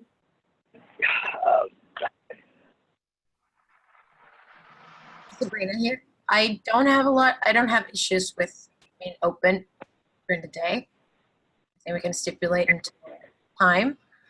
But again, yeah. Well, maybe we can agree that there would be no music. It could be open. Then at a certain hour, the south wall goes up, and then at midnight, the rest of it goes up. And during the time that it's open, there can't be any music outdoors. I would be comfortable with that, but I don't know what else you guys think. I would also be comfortable with that. I mean, I understand having a terrace and wanting to have something that's open, so. I would be comfortable with it during the day, not too early in the morning and not too late in the evening. I think daytime hours, truly daytime hours, not 5 o'clock cocktail hours. Yeah, I guess the most I could live with would be like, you know, noon to 5 or something like that with it open, or 11 to 5. Yeah, me too. 11 to 5. Do we have a consensus? I would really like to move on. That works for me. Yeah, we do. We do. Works for me too. Yeah. Ben, Donald, how about all the rest? Yeah, Mike Noble, yes. Oh, sorry, we're saying, does the applicant agree to all that stuff I read? I don't know. We may have to talk about it. Sorry? I don't know. We may have to talk about it. You know, we're at a disadvantage because we can't speak. Okay, yeah, I mean, we have 3 other things to do. Do you guys want to sign off? I think that, you know, you'll have to vote on your resolution, and then, you know, we'll have to speak with our team tomorrow, unless Jason, you're able to weigh in now. Look, I think we're going in the right direction. You know, I think we're almost there. You know, I think the issue is on the roof and the ability to use it as an outdoor space. I understand that not too early in the morning, but if we're doing yoga or whatever, no one's drinking early in the morning, right? So that's a 9 a.m. to 11 a.m. activity, right? And I understand that you don't want to go into the raging evening, but, you know, I'd look at the roof, the openableness of the door, the windows facing the south side to be like a 9 to 6 p.m. thing. And I think we can agree to the rest of the hours of operation about closing at, you know, 10, 12, and operating till 2 a.m. respectively with the noise limitations that Alice put on us. So 9 to 6, there would be no music at all. I'm still bothered by that. I mean, you have all those terraces in the other building. You know, people might be out there in the morning. You know, I know, but we're not. It's not a. It's practically not a bar in the morning. It's an outdoor leisure space. I mean, unless it's you know, purely silent yoga, people are going to be talking. I mean, what's a reasonable hour? 10 a.m. How far away it was from those terraces? 73 feet. 70 some feet. The terraces are between, they're not immediately across the street. Right. They're halfway down to 47th Street on 8th Avenue. It's So the it's back of a 20 building facing west. The Right. building faces on East Avenue, I Right. mean 8th Avenue. So they're not It's immediately right there. Right. Jason, what's the occupancy of that terrace? How many people are we talking about? It's pretty small. you know, it's very small. I mean, I think the whole width of it is, 20 something feet by, 40, whatever. So, I count about it's 15, about, 16 seats. yeah, I mean, it's tiny, right? I think the whole thing together is if it's 1,200 feet of space or 1,500 feet of space, it would be generous. I could So, do the reality. So why is it so important to you? I can do 10 in the morning or 9 in the morning to, but 5 in the evening. I'd be good with 9 in the morning. I'd be good with 9. Yeah. 9 works for me as Same well. here. Works as well for me. And 5 would be good because if there is a cocktail hour and then it becomes, louder, Noisier. and then you want to cut it then. I think we're all good with 9 to 5. Okay, then the sub 5 is close the South side. windows, south side, and then close the roof at midnight. Yeah. And And no music when the south wall is down, Correct. or any kind of amplified sound. Right. Okay. That includes like music your yoga instructor might want to play on her phone. And me screaming from the rooftop. No problem. Right. And I live on 44th Street, so I'm going to be over there like every day at 5 to make sure that roof goes, that wall goes up. All right, Donald, here's the deal. If we vote, there can't be any fine tuning of this. If you want to change any detail, it's going to be a denial. So I don't know if you guys want to confer and rejoin us in, 45 minutes or how you want to proceed. In other words, there's no renegotiating after we vote. Do you want to read out the resolution, and then we'll see if we need to sidebar? Okay. I did it once. I'll try again. Just so make sure we don't miss anything. Yeah, I'll try to summarize and not do it the way it's going to be worded. You got to follow the recommendations of the acoustic report in all respects, including ongoing operations. The terrace spaces on the ground floor and second floor rear will be used only after the roller covers are installed, fully enclosing both spaces. Roller covers will be kept permanently closed. If roller covers do not provide the acoustical limitations set out in acoustic report, applicant will cease use of these spaces until sound levels are brought within levels set by law. No speakers, music, or amplified sound on terraces on ground and second floor, both front and rear. The robo-covered spaces on the ground and second floor have to be closed and vacated by midnight nightly. Did I miss anything on the ground and second floor? No, just that the doors between those. Oh yeah, and the doors between the second floor. And the main area needs to be closed. Yeah, the doors between the 48th Street terrace and the inside have to be kept closed at all times except for entering and exiting. There'll be miscellaneous stuff. There'll be no outdoor speakers at hotel entrance on street level. No music or sound from inside hotels shall be audible on sidewalk. Applicant will place no obstructions on sidewalk, including street furniture, planters, or signage. Representative of applicant will attend regular meetings of the West 47th, 48th Street Block Association. Then the roof. No use Before you move on to the roof, first, a quick question. I missed the thing about signage and placards. Yeah, nothing on the sidewalk. Meaning physically attached to the sidewalk, you're saying? No, 'Cause the building. nothing obstructing the sidewalk. No planters, A-frames, ads. Right, but obviously the building signage that's attached overhead is open. Oh yeah, no, it's things resting on the sidewalk. Got it. Okay, the roof. No use of the robo covered area until the robo roof is installed. Then once installed, the entire robo cover can be removed from 9 a.m. to 5 p.m. as long as there's no music or amplified sound whatsoever in that area. At 5 p.m., the south wall of the roller roof goes up. At midnight, the entire roller roof is closed, and all of that space closes at your proposed hours of midnight and 2 a.m. For the 48th Street Terrace, the hours will be 10 p.m. and 11 p.m. weekdays, weeknights.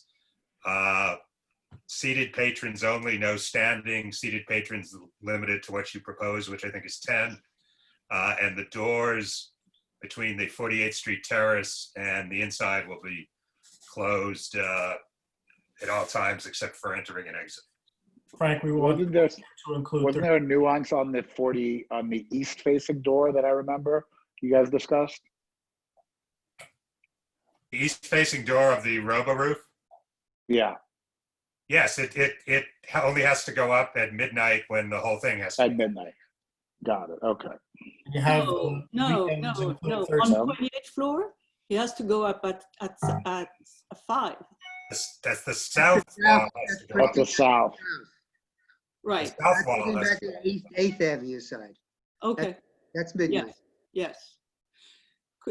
We're missing just 2 things. One is that the doors which are connecting to the robo roof on 8th Avenue should also be closed, right? Why does that matter, since they can have music in the robo roof part? Oh, okay. All right. Yeah. I just want to mention one thing. Jason actually mentioned to me before the call. On most of them, we have Thursday hours as included in the as weekend hours. And I just noticed on our chart for the rooftop that the Thursday hours is still midnight. It should be 2 a.m. if that's okay. Treating Thursday like a weekend. Yeah. I have no problem with that. Thank you. Should be fine. And how about the 48th Street Terrace? Do you want Thursday as a weekend? Yep. Okay, I think we can do that if it's 10 and 11. Yeah. All right, Christine, anything else? Just saying the obstruction on the sidewalk, garbage and linen. What do you want to say? Just say that they won't be there until they are picked up. Okay. You guys hear that? You okay with that one? Yeah, that's fine. Okay. Yeah. I think then we can have a vote on the Well, committee. let's see what Donald says. Donald. Jason? Good. Okay. We're all together, at least for the moment. Nellie, you want to do a roll call? I think we just raise hands, right? Can we? I don't know if we can see everybody because some people, like Rob, is on the phone. Well, let everyone raise hands, and then anyone you can't see, Nellie can roll call. Okay, all those in favor? Aye. Aye. Okay. Anyone opposed? Present not eligible? Abstain. So I think it seems to be unanimous. Okay. So, Donald and Ben, let's do this way. If you could redo your hours chart to reflect what we agreed. Yeah, we'll redo the schedule with that, and you'll then. And I'll type up a draft of what I read and send it to you, and we can work on it. May I suggest you integrate the when the roof is closed, what is closed in these hours? Absolutely, I will do that. Yeah. All right. Thank you for your patience. Thank you all. We appreciate it. When do you open it? We hope to open in October, partially. I'm not sure the food and beverage spaces will open till a little bit later. Okay. Based on the realities of not the construction, but what's going on in the world. So we actually may not face all these issues until next spring. Probably not, to be honest with you. Since it's a seasonal operation on the roof, we won't know. Yeah. Well, thank you all. Thank you, guys. Thank you. We appreciate. Okay. Look forward to meeting you all in person. Okay. Bye now. Good luck. Bye-bye. Let's move on to number 2 on our agenda. Sorry, folks. 450 West 33rd Street, Citizens Manhattan West, which is Manhattan West. A number of food and beverage sites in Manhattan West. Nice advertising, Max, backdrop there. Well, as your agenda may reflect, I've had some time on my hands. Not a lot of new applications happening right now. This is one of them, though, that's been in the works for a while. So good evening, CB4. Good evening, Twee. Welcome to BLP. My name is Max Bookman. I'm an attorney and one of the recurring characters on this show. So we'll be seeing each other often, I hope. I'd also say that they don't all go as long as this, hopefully, as my application will hopefully illustrate. With me on the phone and on Zoom is Daniel O'Donnell. He's the operations vice president for SBE Group, which is the applicant. Brad Reynolds, he's the COO. Sam Nazarian, who is the owner and founder of SBE Group. That's our applicant team. Also, I brought some backup if needed. Alan Chun, he's with Brookfield. This is at Manhattan West, and so Brookfield is obviously interested in this application. And Pete Crocondalis, who you all know from Suri Kasira's office, who spearheaded our community outreach effort. Plus, you're going to have a doubleheader with Al Firestein tonight. So that's everyone on the phone. So SBE Group, large, professionally run, well-known hospitality group. They've been in operation for over 15 years. Sam is the founder. They have hotels, they have restaurants, they do corporate hospitality. They're primarily based in California, although they also have some places in Florida, and they have some small places in New York. This is going to be their first big operation in New York. And so where we're looking at for tonight and talking about is 450 West 33rd Street. As Bert said, that is Manhattan West. That's the big Brookfield development. Everybody knows it. This is an application for a food hall with 2 restaurants, all under 1 liquor license. And we have some floor plans on page 14 of the PDF if you are interested in looking at that. But the basic concept here is food hall with 2 restaurants, 1 on each side of the food hall, all under 1 liquor license. So if you've been to Lake District down in Brookfield Place, down by the World Trade Center, the big French food hall, or if you've been to Mercado, or I'm sure everybody has been, over at Hudson Yards, it's the same concept in the sense that from a public-facing perspective, if you're a member of the public, you're going to come into the food hall and you're going to see a lot of different food stalls that all have their own different sort of branding. So there'll be like a taco one, there'll be a sushi one, there'll be a burgers one, and they'll all have their own trade name and branding. So it'll seem like they're all sort of different operators. Same with the restaurants. Each restaurant's going to have its own name and brand. One of the restaurants, the bar in the restaurant's going to have its own sub-name and brand. So there'll be a lot of names going around, seem like different places, but in reality, behind the scenes, this is all one operation, all being run by the same company. That's SBE, same employees, same management team. Daniel O'Donnell, like I said on the phone, he's going to be the main operations guy. So again, similar to Lake District and Mercado in that respect. This is going to be a place that we expect tourists are going to come to, just like they do to Mercado and Lake District. It's also going to be for office workers, a lot of office buildings going up, the building we're in and others. So we expect a lunchtime crowd. It's a full liquor license. So in terms of alcohol, where it's going to be, there's going to be 3 full service bars, 1 in the one restaurant on one side, 1 in the other restaurant on the other side, and 1 in the food hall itself. There'll be a full service bar. Beyond that, there's going to be approximately 9 food stalls. Each of those food stalls is going to have like 1 or 2, maybe 3 beer taps with beer associated with the type of food that's on offer. So if it's a sushi one, they'll have some Japanese beer or other regionally appropriate beer. Taco one, they'll have 1 or 2, maybe 3 beer taps that go with tacos, things like that.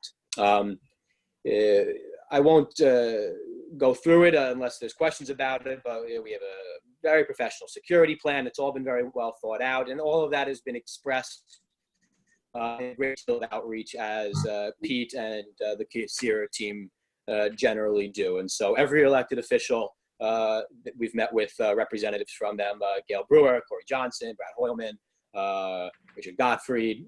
We also met preliminarily with Bert, Frank, and Christine via Zoom about 2 weeks ago to walk them through the highlights of the application and get initial commentary.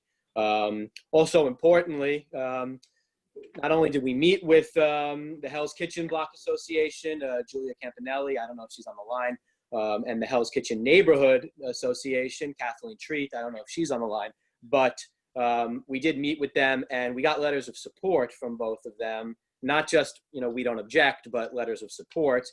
Those are in our packet. Kathleen had asked us to close at midnight across the board. We had originally been asking for 1 a.m. at some points in time, but after considering Kathleen's request, we agreed. And so she reflects that in her letter. Also, you got letters from Dan Biederman from 34th Street Partnership. And of course, Brookfield itself, even though we couldn't do, canvassing and signatures like we normally do, Brookfield, as I hope folks on this call are personally aware of, has done an outreach effort from the start of Manhattan West, bringing people, stakeholders involved to let them know what the overall project is about. So the only other thing I'd say before turning it over to questions is, yes, we have an outdoor space. No, we don't have a robo roof. It's a smaller outdoor space. There's no residence really anywhere close to it. Al's report tells us that the nearest resident is 333 feet away. And we're not doing any music out there on the outside. We're going to close consistent with your closing hours on the outside. The only music that would be inside is what we call programmed background music, no DJs, live music ever. And so those are the basics. We got a big team here. If you do have questions, we're happy to answer them. I should add that the letters of support that Max referred to are actually attached to the application that's in the Dropbox if anyone wants to read them. And believe it or not, I don't even have any of the usual nitpicking that I have to start off with. So I'm going to turn it over to Bert to moderate the discussion, if any. First, are there any committee members who have any comments, questions? Tweet. Well, the same question applies with regards to seating, how it's going to be. This seems to be mostly indoors. And how soon are you guys planning to open with regards to the reconfigurations based on the governor's order? Good questions. Let me take them in reverse. So in terms of when we hope to open, obviously everybody has had their plans thrown off by this. The initial hope was to be open in October. Obviously there's backlogs at the Liquor Authority. We'll have to see what happens. What I would say in terms of the governor's order is that the state liquor authority, and this is, they have no discretion in this because this is what the ABC law requires, requires a floor plan that is going to be reflective of what I would call normal operations. So operations post-COVID, once the world returns to normal, and it will return to normal.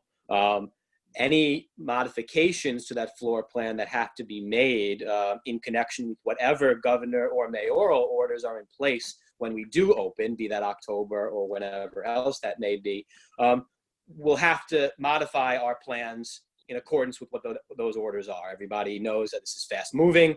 We're getting lots of orders coming out, rules. We're all trying to cope with them. I know Christine was testifying at the city council the other day in reference to at least one of the plans that's being considered. So I think just my bottom line point on that tweet is that the plans that you see are, and the numbers, more importantly, the numbers that we're giving you are what we intend to have under normal operations. Obviously, whatever is in place at the time that we open relating to COVID, we will have to comply with, and we intend on complying with. These folks are professional operators. They have a large compliance staff, legal team.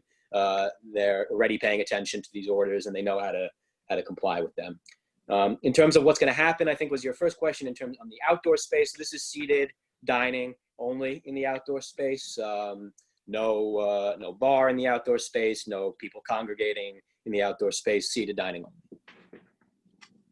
But I guess the follow-up to that, I mean, in terms of compliance, would that be taken care of with security? if when it comes to it, if it comes to it? Well, I think first and foremost, the first step is if we assume that when we open, we are in a world where there is some sort of occupancy or table restrictions. First is just setting up the tables and chairs in a way that are consistent. I have great respect for Donald Bernstein, who just went previously, but I would have answered a little differently. We're not going to have excess tables just cordoned off or something. If we have to reduce the table count to comply with whatever governor or COVID order is in place, then we will remove those tables that are in excess and only have the number of tables out that are allowed. And then the second layer of that is this is a big space. They know how to handle big spaces, and that's why we do have a security plan. We will have security. These are not bouncers, not that type of security, but it's only responsible for a space of this size to make sure that it's adequately supervised. And they have experience with this. They'll make sure that their staff, their security team is trained and familiar with whatever the restrictions are. So for example, one of the things that just came out yesterday is people have to wear masks. They don't have to wear masks if they're sitting and eating, but they do have to wear masks if they stand up to go to the bathroom or if they're coming and going or whatever. So our staff is going to know that, and we will have a zero tolerance policy for non-compliance with whatever COVID restrictions are in place at that time. If someone doesn't want to wear a mask, it's not a political thing. It's just that this is what the rules are, and people have to comply with it. Thank you. Thanks, Max. Anybody else from the committee? Christine. Yeah, I have a question about the form. There are two sections in the form, one which says outdoors item, and then one which says sidewalk cafe. And it looks like you filled out the sidewalk cafe, which this is not. This is more like the others than sidewalk cafe. And then like you just said, the service will be via seated food service. And here you said not applicable. So what do you mean by that? Now, Christine, I think you're maybe misreading the form. The outdoor items other than sidewalk cafe, page 5, was where they said yes to everything. And the sidewalk cafe is page 6, where they said they're not going to have one. And everything's not applicable. We said we read your policy, but we're not going to have one. Because, yeah. Oh, I was taking the cross for, okay, I was reading the reverse. Got it. Oh, yeah, I think, yeah, they X out. Got it. You X the one that you wanted. Okay, got it. I did what Christine did. Nellie, do we have anybody from the public who's asked to speak on this issue? Hey, wait a minute. I want to add a question real quick. Rob? I didn't see you. This is Rob. About the outside, if we could just reiterate the terrace, okay? Is there a seating chart for this? Are the hours going to be the same operation hours as the inside? Address the concept. By the way, love the concept. I think it's really cool. Can't wait till y'all open. But I want to know more about the hours for outside. Hi, Rob. Thanks for that question. And so, yes, on the floor plans, if you do have them in front of you, it's the top left portion of the diagram. It's sort of that greenish box. I mean, the whole left side is green, but the top left area, that's the outdoor space. Got it. Okay. And no, it's not going to be the same hours as the inside. Pete, could you jump in? I think we agreed to whatever. Yeah, it's 10 and 11. We're keeping everything within the policy that the community board recommends. Other than the rock concerts, there'll be no music out there. That was a joke. Funny. No music outside, 10 to 11, seated only, no vertical drinking. Okay, just have one other quick question. The space below it, is that also your space? Is that also restaurant space? When you say below it, you mean on the diagram? The space below the outside terrace, is that also your space as well? Like underneath it? I don't know the answer to that question. Could either Dan? Of the building or on the sheet? Rob. Well, I see a staircase to get in and up and down, and I'm like, okay, they have to have the space below it. So if the space below it, is it also restaurant? Because I thought this was all the first floor, but you're saying most of the diagram, this is first floor, except for the terrace area, which is second floor.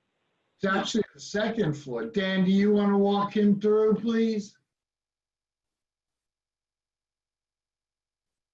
Dan, What, you that still- staircase is actually, No, you were off. You're I'm on the phone. You're good now. Yeah. Okay. That staircase is actually a path of egress as an emergency exit. So that staircase won't be used for customers, guests, or anything, or employees or anything. It is a staircase only for egress.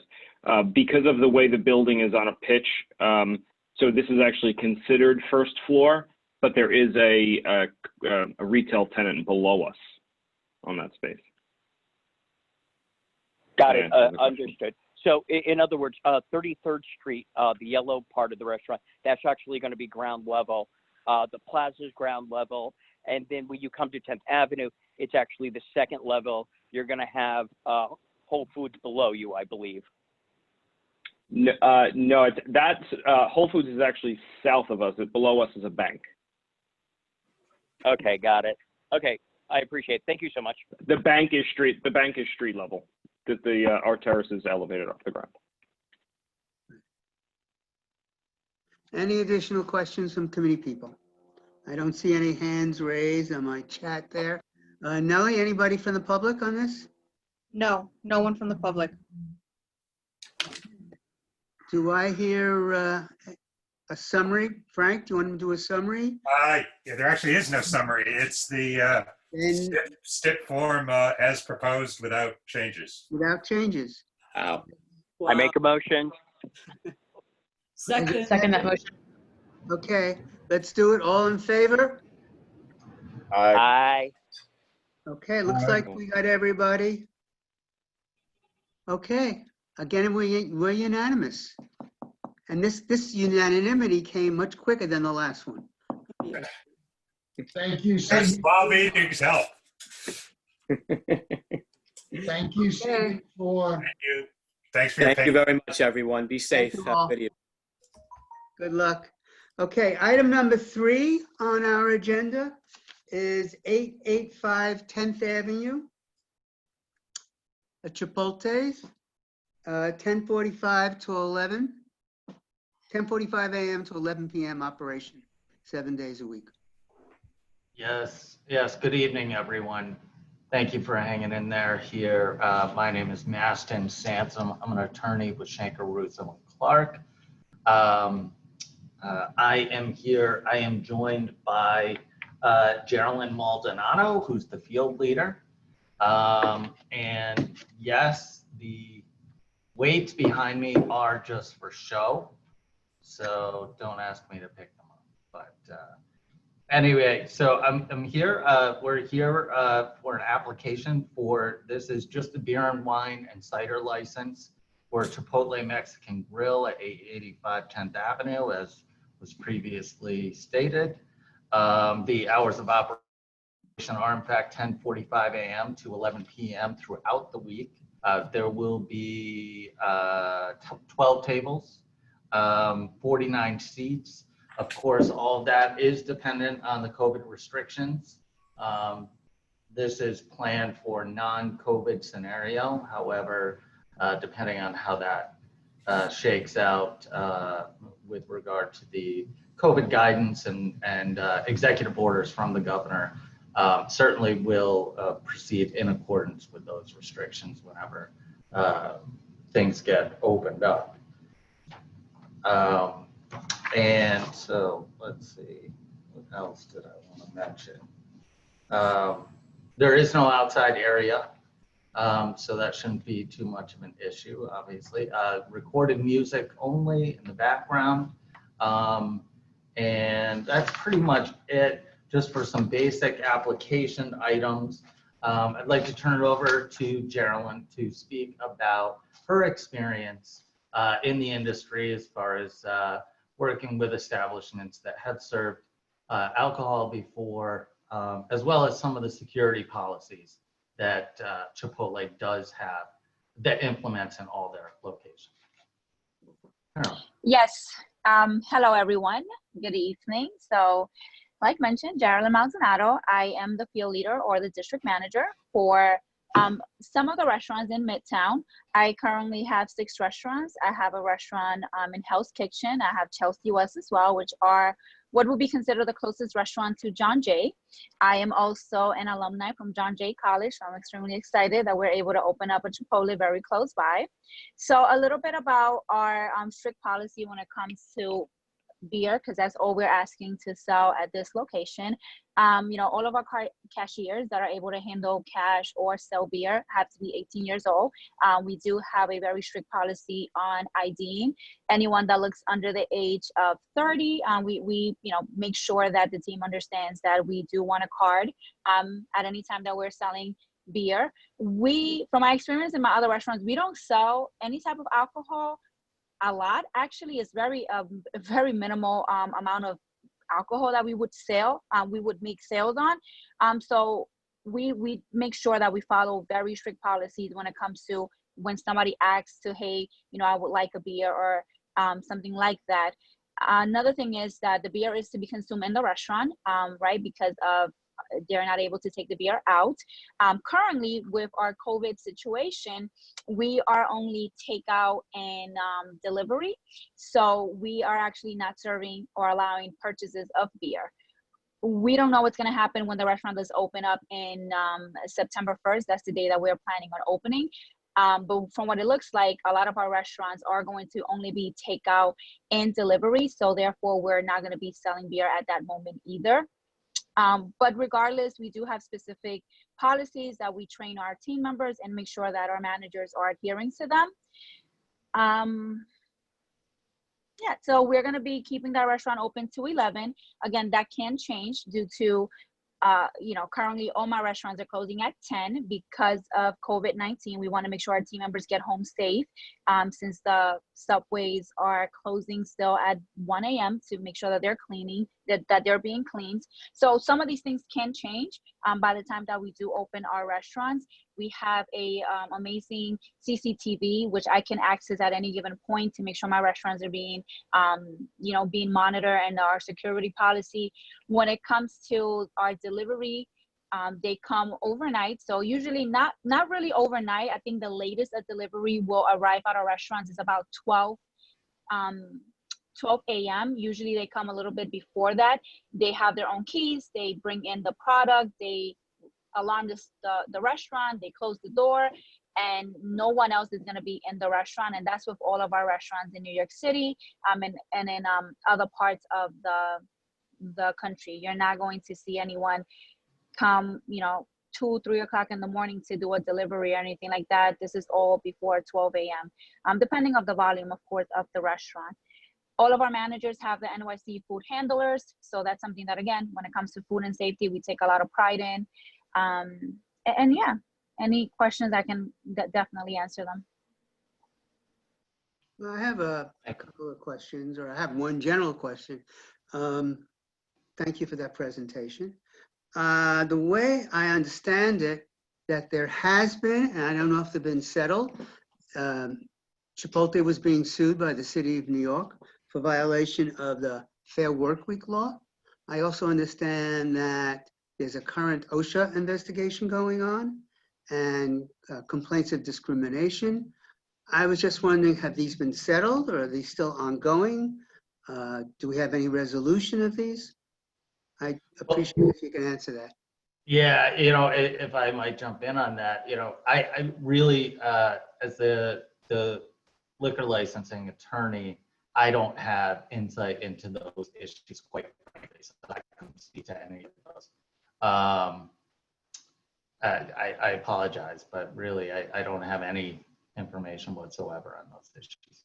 I mean, I hear what you're saying, and I'm sorry that you don't, because these are important issues, I think, for me and for many of us. Sure, I certainly understand where you're coming from. And really, if I had any information, I would share it, but I haven't even been privy to it, so. Okay. Christine?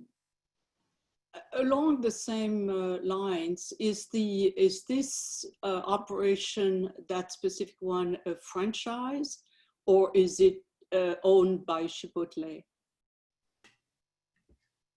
This location is owned, it's owned by Chipotle Mexican Grill of Colorado. So correct me if I'm wrong, Geraldine, but I don't think it's a franchise. Is that correct? Or Yeah, we're not a franchise company. You're not a This franchise. is corporate. Yes. yeah. So you are directly responsible for the policies on salaries and compensation, etc., right? Yes, we are. Okay. So I want to second Bert's question, and would like really to know what other policies you are going to use in those stores where you're asking a liquor license. Any other committee comments, questions? Tweet. Yeah, so this is a small one to start. What is CCTV? CCTV. She had said something about CCTV staff or something. Closed circuit television, which provides basically. Oh, TV. Yeah. Okay. There was a bill that's being proposed by a state senator to say that restaurants can do to go. So if that were to pass, would that be a change that you guys would be making too? That restaurants can do to go? Like yeah, that's being proposed right now. Yeah, we Alcohol. do takeout. Yeah, but not alcohol. We wouldn't do alcohol. Okay, so the bill that's being proposed is that takeout will include alcohol. So my question is, if that were to pass, would Chipotle also do that? Well, I'm not in the position to make that decision. I'm sure that our team directors or executive team directors would be the ones to decide for that. I mean, just recently we took out other alcohol out of the restaurants. We only had Patron, and we had different types of, I guess I would say, hard liquor. Then we took that out of our restaurants. Some of our restaurants don't even sell beer. It all depends on the capacity. So I cannot answer that question. That's something that our executive team will make the decision on it. Yeah, I'd like to just point out that Senator Hoyland does have a bill that would make permanent, essentially, the ability to sell alcohol to go. For 2 years, it's what it said, though. I'm sorry? It was for 2 years. It would have a sunset then, yeah. But this Chipotle would only serve beer, and actually the law currently allows, which many people don't know, but even operators, but on-premise establishments are actually allowed to sell beer to go. Beer only, though. And I know there has been some debate about whether cider is allowed too, and it's my understanding that no, cider is not, it's just beer. So that's under existing law. Now, certainly there may be a push, as you said, to have it expanded and make permanent, at least for 2 years, the sale of other types of alcohol to go, just to help out some of these establishments as they try to survive through this COVID and beyond COVID. But I think as of now, there is a sponsor in each house, but I do believe that it's still in committee. Okay. The other question. Oh, I'm sorry. You have another question? Yeah, it had to do with the certificate, the secretary certificate. It was, I think it's page 11 of 19 that was provided to us. I almost missed Exhibit A of the resolutions, but the certificate itself wasn't really dated. I don't know if we should assume it's the same date as the resolution. What are you talking about? Chipotle's Mexican Grill Incorporated Secretary Certificate said that the undersigned.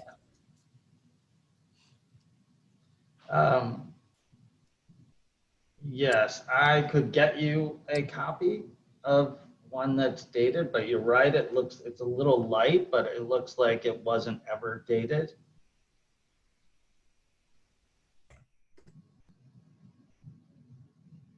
Okay. But if you'd like, I can follow up with corporate and see if I can get a dated copy for you. That would be good. I don't want to make any assumptions. Sure. Morgan? My question is, I see that you mentioned you have your servers all taking the food protection course. Would you consider also doing, because of the alcohol issue and the issue with the alcohol being so close to in a fast food restaurant, the safe serve and the tips courses as well, so that they'll be safe serve and tip certified? At any age, I think you can start serving alcohol at 18. You can only consume at 21, but that might help coordinate off some things for those of us in the industry that want to. When I hire staff, they all have to have safe serve or tips certification and current. Suggestion, other than the concerns Bert had that are other looming issues, you might want to weave that into your method of operation. Thank you. Thank you, Morgan. Any other committee people? I think we might have some members of the public who want to make a statement. Nellie? Yep. Yes, we have two. I'll move them over. And Bert, we have 4 written statements, but I think some of them are from people who are going to speak. So I'll summarize the other ones when we see who speaks. Okay.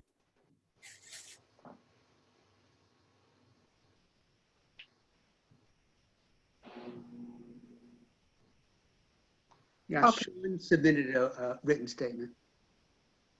Yes, Sean?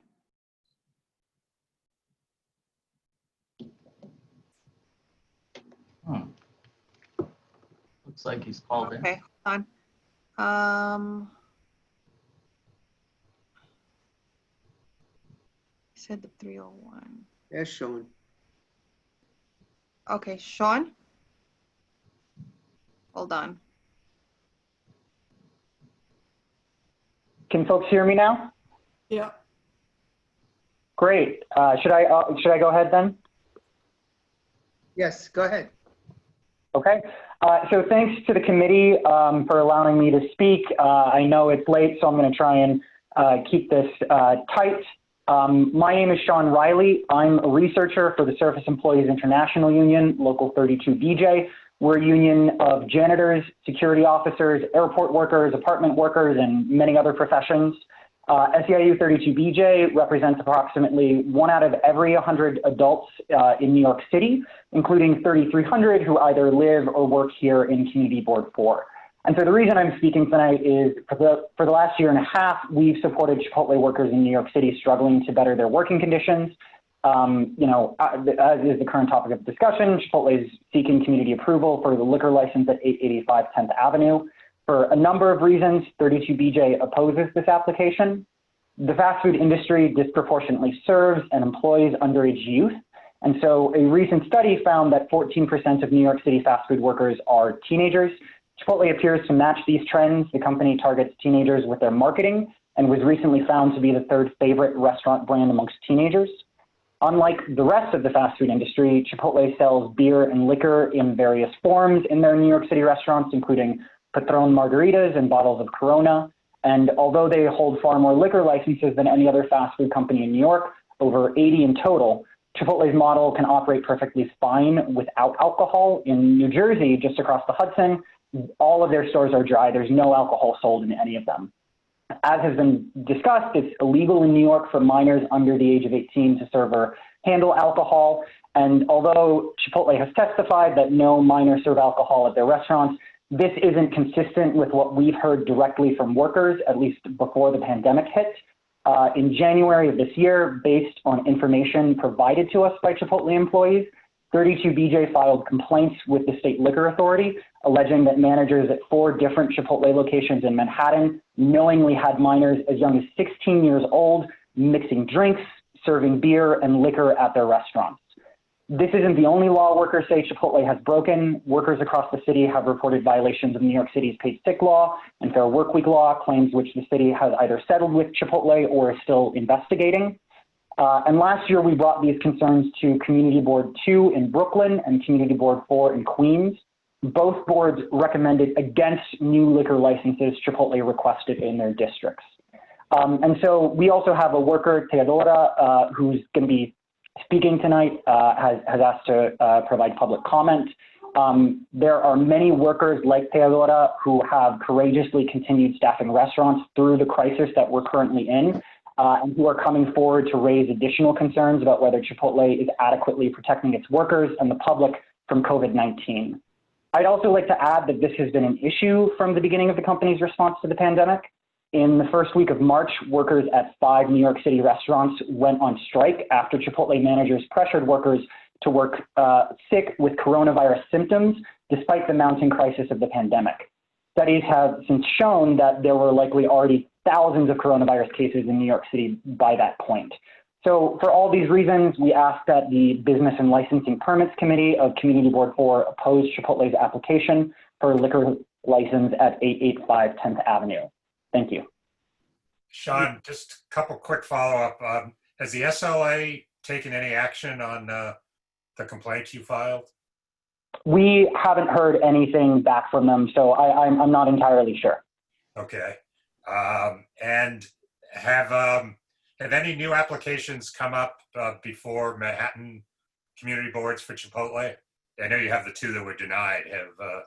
Have any been approved in the face of the issues you raised? I'm not completely sure. Certainly the licenses that we've been aware of where we've engaged community boards have voted against it. So if it's a community board where this came up in Manhattan, then we were not present there to raise these issues. So they may not have been aware of the full facts of the case. No, I'm not saying it's happened, but the ones you are aware of that you've been involved in, the community boards have all recommended denial. Yes, that's correct. Thanks. And what is the status, Sean, of the city lawsuit in terms of violation of the Fair Workweek law? Yeah, so the case that was settled was a case for paid sick leave violations. The city lawsuit around Fair Workweek violations is ongoing. There's 5 restaurants in Brooklyn that the city started investigating earlier. They've asked for a settlement of $1 million in that case over these Fair Workweek violations. And there's a whole host of other restaurants throughout the city, including Manhattan, that are still under investigation. You're referring to Chipotle restaurants? Yes, Chipotle specifically. Okay. So there's still a lot unresolved. Correct. Thank you. Other committee members? There's one more. One more member from the public on the telephone there. No, the person on the telephone is Sean. Nellie, do you have to move someone else in? Yes, I do. Oh, I got confused because I see Sean's face and I see another telephone. So. Oh, he's talking by phone and because his computer video is not working. Computer audio is not working. Yes, Eduardo?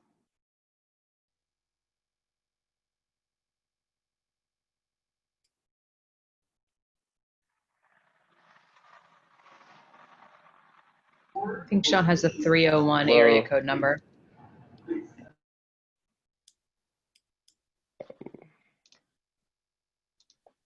Not able Hello? to. Un segundo. Sorry, I can't hear you guys. I'm not sure if you can hear me. We can hear you.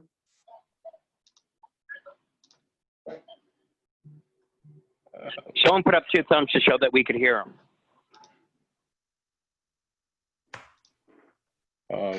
There you are. And we could see you. Yeah, I'm sorry. Do you guys hear me? Let's see. Yes. We could see Okay, you. yeah, so I'm getting text that you guys can hear me. Yeah, my name is Eduardo Zavallos. I have a worker on the phone, Theodora. She works at a Chipotle at the Empire State Building. She's going to tell you a little bit about her experience. I'll be doing the translation. She speaks Spanish. Again, I'm sorry, I'm not able to hear you guys on your side, so I'll let her speak. Sí, Theodora, tú puedes empezar y yo voy a traducir para ti.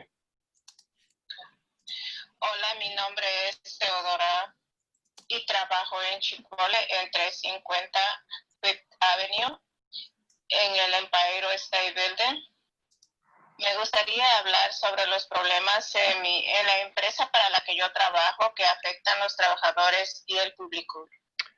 Hello, my name is Theodora, and I work at the Chipotle at 350 Fifth Avenue in the Empire State Building. I'd like to talk about issues at my company that affect both workers and the public. El mes pasado, junto con trabajadores de otros restaurantes en Manhattan, hicimos una queja ante la Administración de Seguridad y Salud Ocupacional, OSHA. Last month, along with coworkers from other Manhattan restaurants, I filed a complaint with Occupational Safety and Health Administration, OSHA.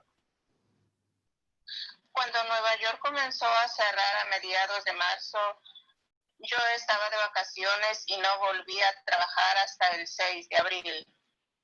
Cuando volví a trabajar, supe que varios trabajadores de otra tienda, 680 Sexta Avenida, que recogía turnos en mi tienda, otros trabajadores en la queja de OSHA de 680 Sexta Avenida menciona que uno de los trabajadores de esa tienda había sido diagnosticado con coronavirus a fines de marzo, días después de trabajar un turno en su tienda. As New York began shutting down in mid-March, I was on a previously scheduled vacation and did not return to work until April 6th. When I did return to work, I learned that several crew members from another store, 686th Avenue, which had recently closed, were picking up shifts at my store. A coworker from 686th Ave told me that one of the crew members there had been diagnosed with coronavirus in late March, days after working a shift at his store. Chipotle nunca me advirtió ni a ninguno de mis compañeros de trabajo en 350 Quinta Avenida que los nuevos trabajadores que recogían turnos en nuestra tienda habían estado expuestos al coronavirus. Mis codenunciantes informaron que los gerentes de Chipotle nunca les advirtieron que habían estado expuestos a compañeros de trabajo que habían sido puestos en cuarentena con sospecha de coronavirus y que no tomaron las precauciones para proteger a los trabajadores y clientes. Chipotle never warned me or any of my coworkers at 350 Fifth Avenue that the new crew members picking up shifts at our store had been exposed to coronavirus. My co-complainants reported that Chipotle managers never warned them that they had been exposed to coworkers that had been quarantined with suspected coronavirus and didn't take precautions to protect workers and customers. Los gerentes de mi tienda todavía no han implementado protocolos básicos para protegernos contra el coronavirus, como los cristales protectores entre trabajadores y clientes, o en realidad obligan a lavarse las manos cada 30 minutos en las tiendas de mis compañeros de trabajo que presentaron la queja de OSHA conmigo.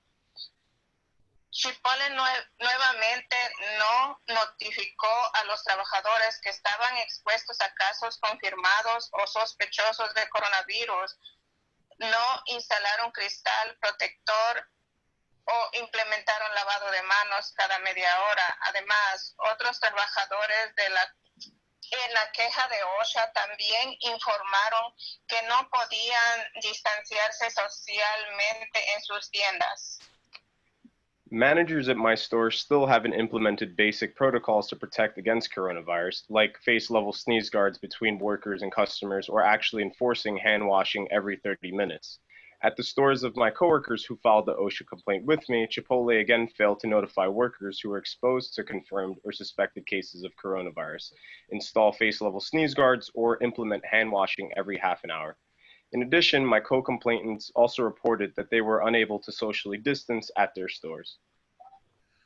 Los problemas de salud y seguridad que existían antes de la pandemia ahora tienen una urgencia mayor.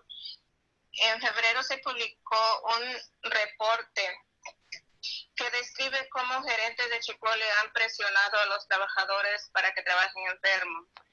Issues of health and safety that existed before the pandemic have now taken on even greater urgency. In February, a report was released that described how many Chipotle managers have pressured workers to work sick.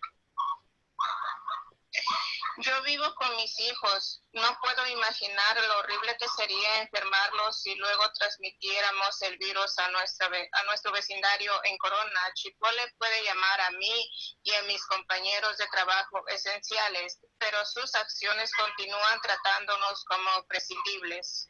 I live with my sons. I can't imagine how horrible it would be if I got them sick.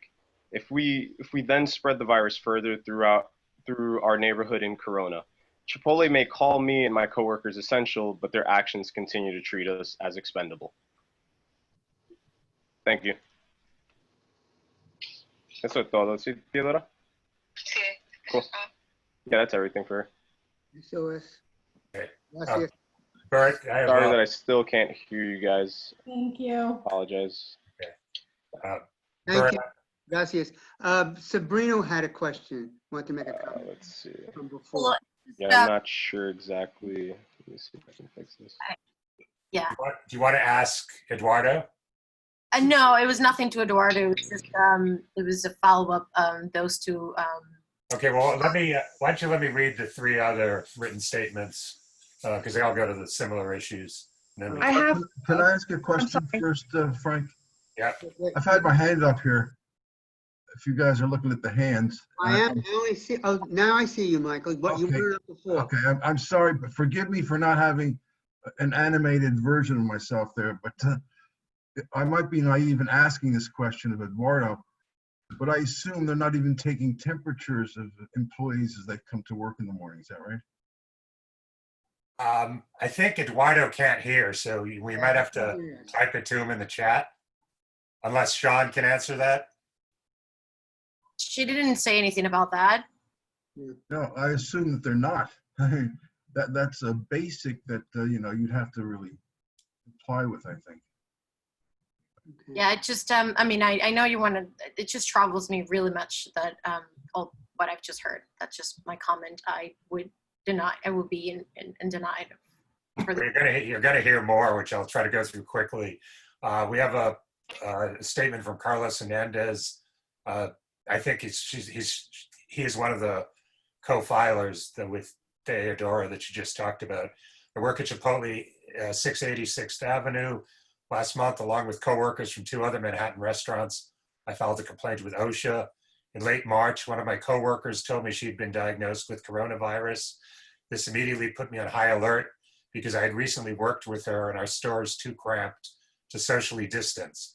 Even though she had told our GM about her diagnosis, Chipotle never notified me or anyone else in the store that we had been exposed to coronavirus, so we could take necessary precautions. Several days later, our store closed down. Chipotle did not tell us why. They did, however, offer me and my coworkers shifts at other restaurants. I ultimately accepted shifts in order to survive financially. I was nervous about spreading corona. At the stores of my coworkers who filed the OSHA complaint with me, Chipotle again failed to notify workers who were exposed to confirmed or suspected cases of coronavirus. They also reported they were unable to socially distance from customers or coworkers or wash their hands as frequently as we're supposed to. He references the report about Chipotle managers pressuring workers to work when sick. In the first week of March, workers at 5 New York City restaurants went on strike after Chipotle managers pressured workers to work sick with corona symptoms, despite the mounting crisis of the pandemic. I've also seen firsthand Chipotle break state liquor laws. At the restaurant I used to work at, 9 West 42nd, I saw one of my coworkers open beers, mix drinks, and serve them. When I asked how old she was, she said she was 16. Another one, my name is Sonia. I work at Chipotle at Columbus Circle from December 18th through this August when I left for college. When I started working at Chipotle, I was 17. While I was 17, my managers had me work the cash register and directly selling and handling beers such as Corona, Dos Equis, and Modelo and preparing margaritas. Every shift I worked, I either sold alcohol or had to make a margarita. Chipotle managers knew I was a minor and that it was illegal for me to sell alcohol. The general manager even makes a weekly schedule where I was specifically labeled as a minor, so there's very little excuse. As a minor, I didn't know better, but they should have. In my time at Chipotle, I also didn't get my schedule 2 weeks in advance. I wasn't paid premiums for any last-minute schedule changes in violation of the Fair Workweek law. In my view, the violation of this law and the violation of liquor law are part of the same corporate culture. The community and workers are both affected by this culture. In some, minors should not sell or handle alcohol, and any company whose representatives knowingly break this law should not be trusted with the responsibility of a liquor license. Finally, my name is Jason. I teach high school math here in Hell's Kitchen, a 15-minute walk away from 885 10th. As a teacher, I see firsthand the many challenges young people must contend with on a daily basis. I also see risks students take when they experiment with drugs, including alcohol. My students bring food from Chipotle to school and tell me it's one of their favorite places to eat. I find it alarming that Chipotle is trying to serve alcohol at a new restaurant. It'll be in a short walking distance of 6 different schools. That's it. Nellie, do we have anybody else who, from the public, who wants to speak? Yes, I have Jason with the raised hand. I'll move him over. This may be the same Jason that Frank read your. Maybe. Jason? Hello?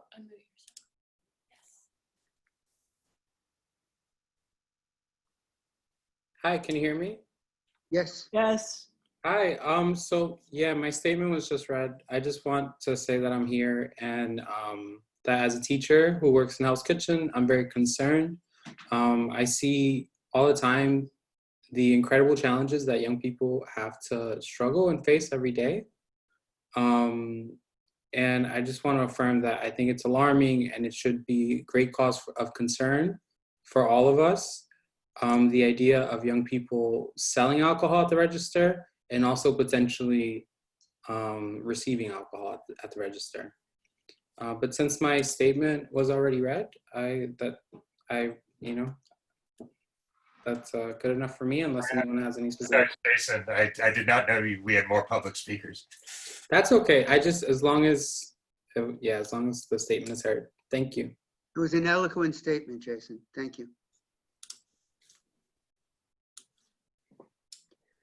Anybody else? Nellie? No more speakers. No more speakers. Anybody else from the committee? Inga, our new public member. Hello, everyone.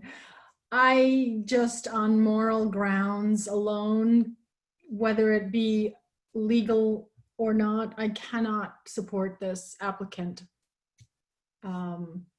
I know we're an advisory committee, so I think we can vote in an advisory capacity. I would definitely vote strongly no.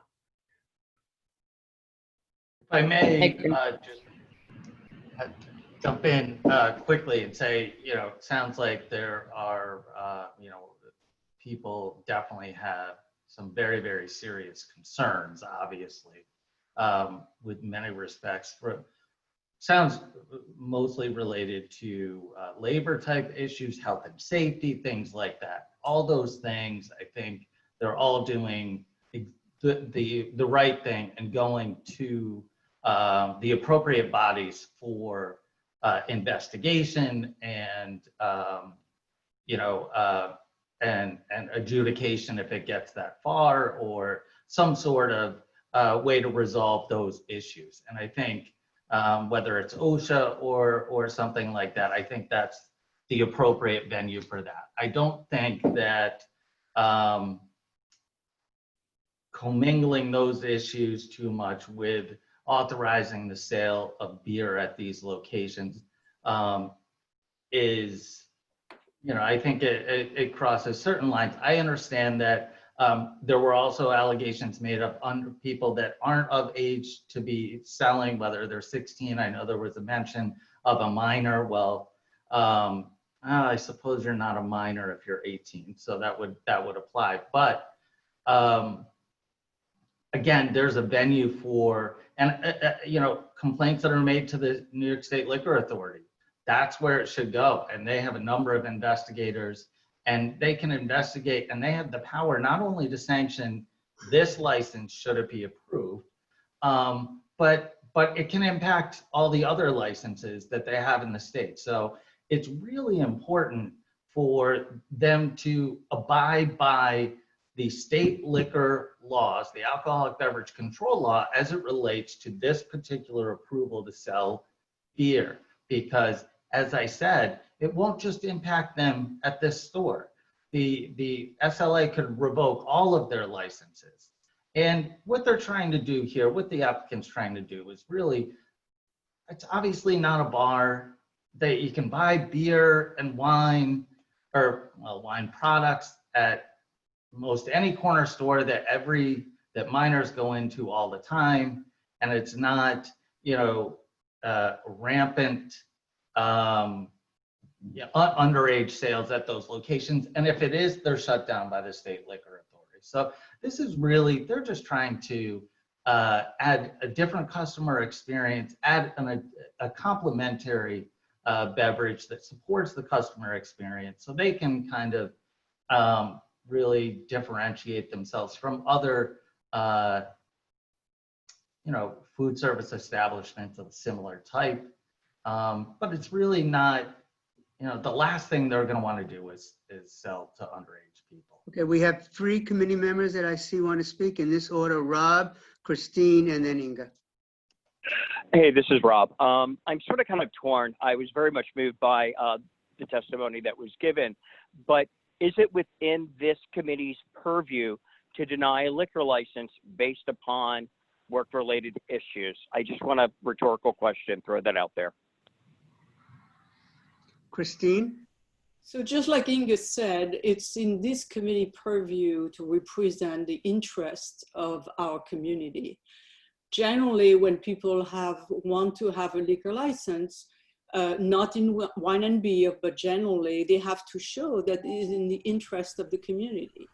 And when people want to come in our community as neighbors, and we hear that their practices are really not good at all, morally as well as practically, when people, if you are in a restaurant business and you don't care about coronavirus and you don't help your neighbors, this is pretty dangerous. You know, it's not an SLA issue. It's not anything. It's like, hey, you are not paying attention to your customer, nor your employees, which may be our neighbors. So the simple fact that you came to this meeting without any information about any of those issues is embarrassing.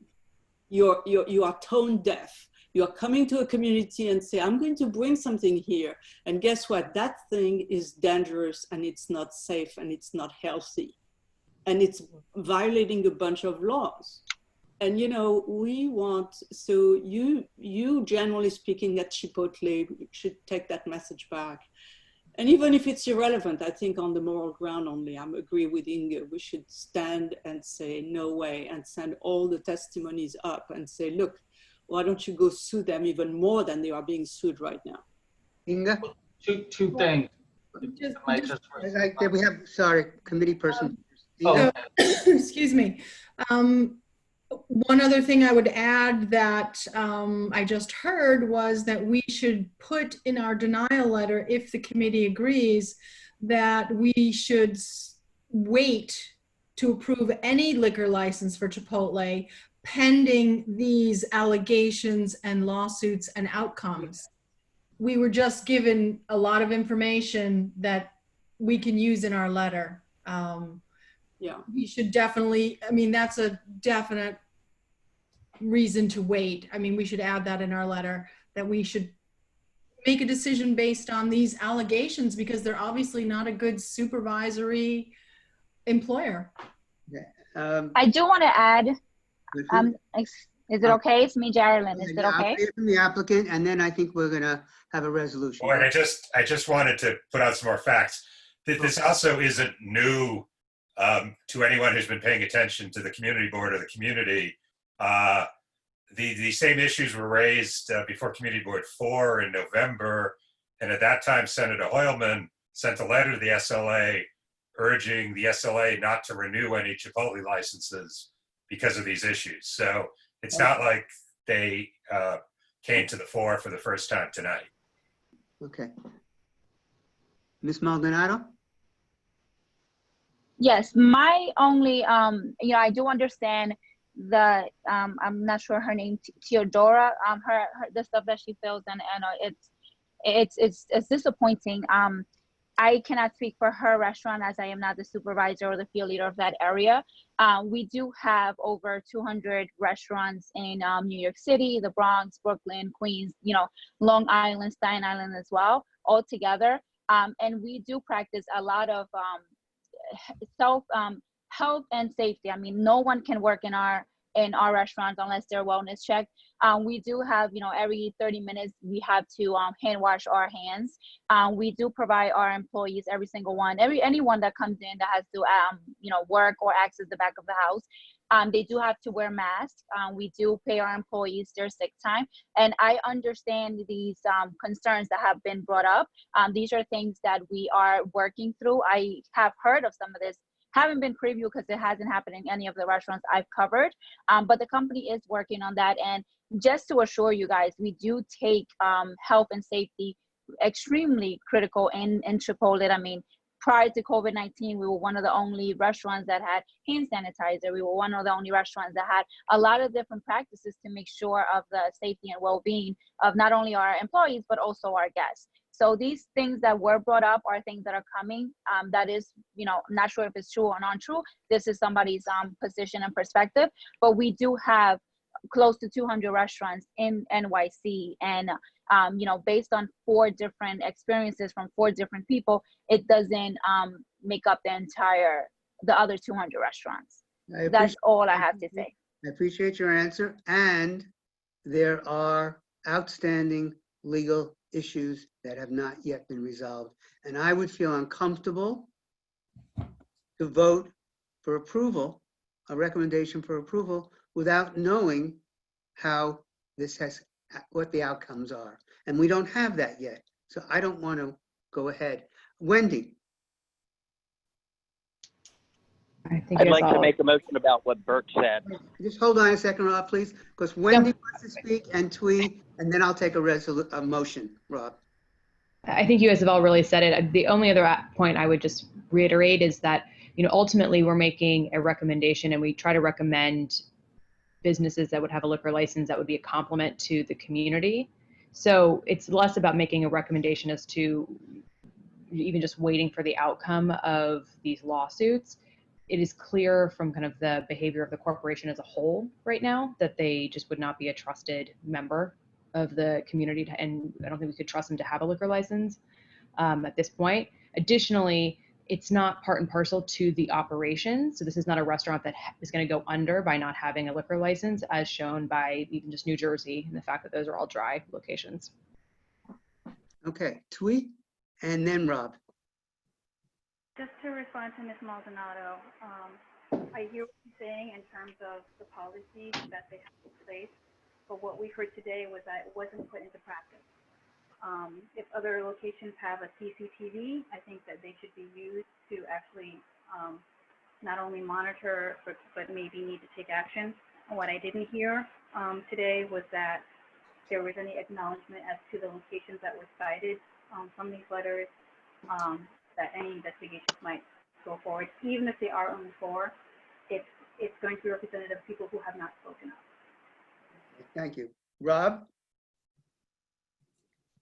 Sorry about that. I was just going to say, if we propose a resolution that we're going to hold off on any judgment for liquor license by this corporation until all legal matters have been taken up and resolved. I would, though, I would go with that. I would also, in terms of language, add something that Wendy had said about trustworthiness. I agree. Not just that there are legal issues, but these legal issues raise the issue of trustworthiness and good neighbor. Bert, I agree completely with Rob's sentiment.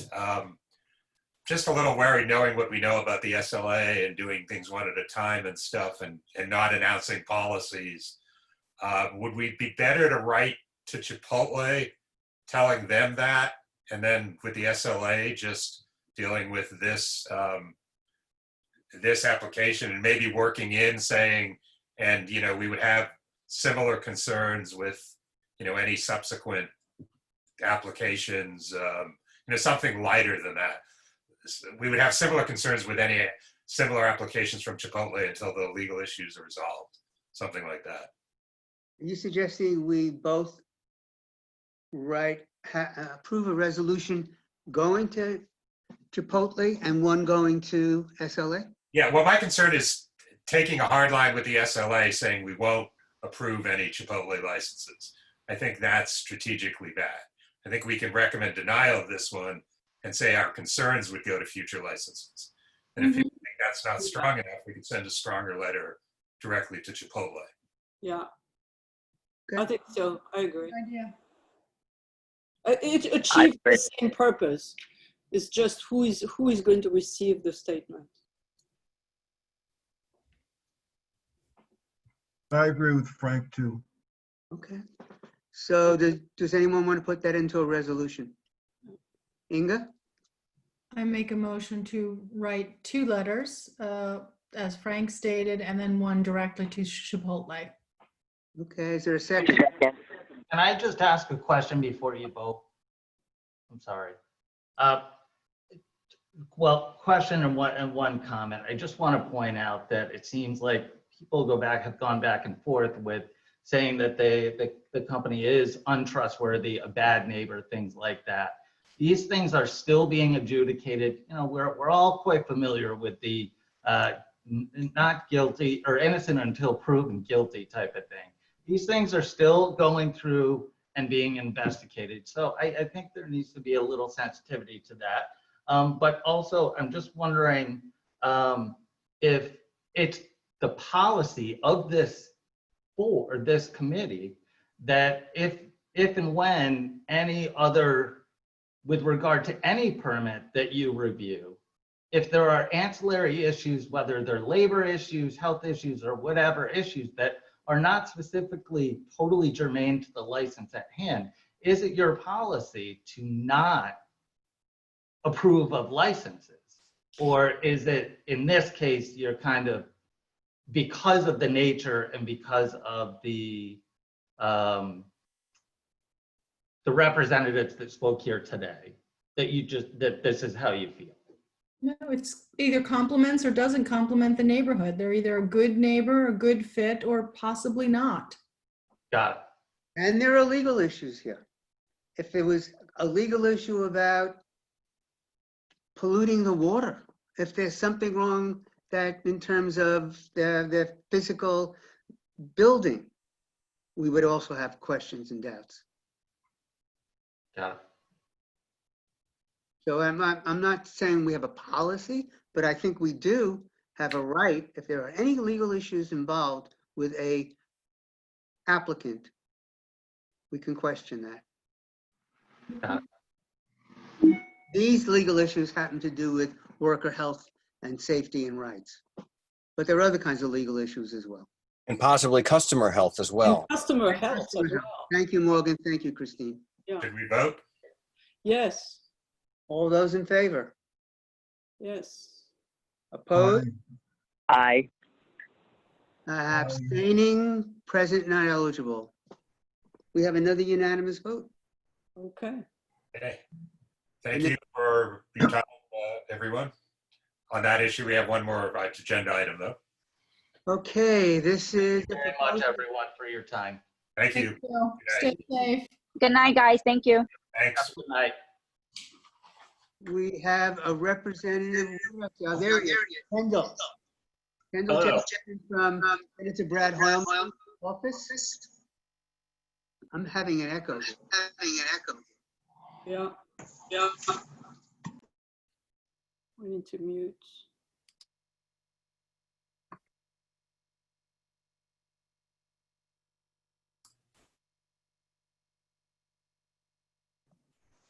Bert, I think you might be muted.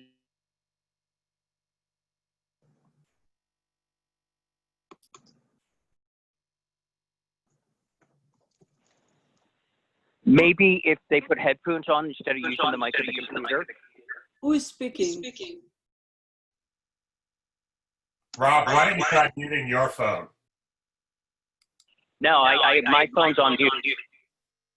It can't be on mute. We're talking on it. Rob, you're not on mute, Rob.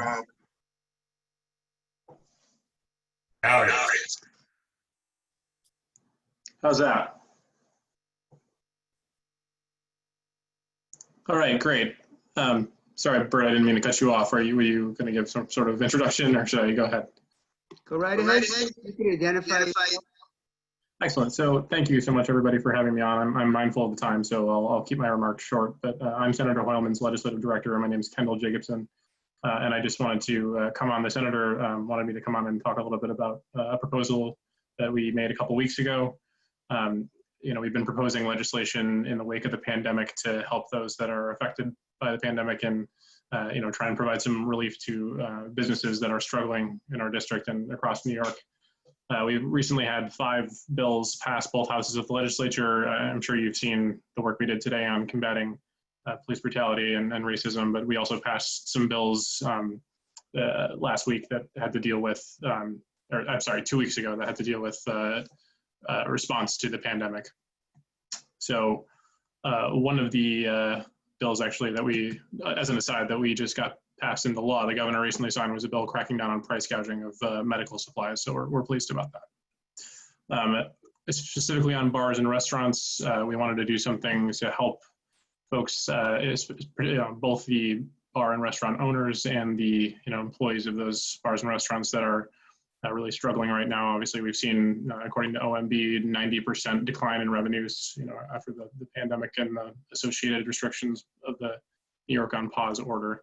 And I don't have to tell you folks, we anticipate that, social distancing restrictions will continue for quite some time, likely months, if not longer. And, we anticipate folks will be cautious about returning to crowded public spaces, even after social distancing restrictions will be lifted. So one of the things that we're hearing that would be helpful to restaurants was to continue their ability to sell alcohol for to-go and delivery for a period of time after the pandemic was over, to make up for that loss in in-person revenue.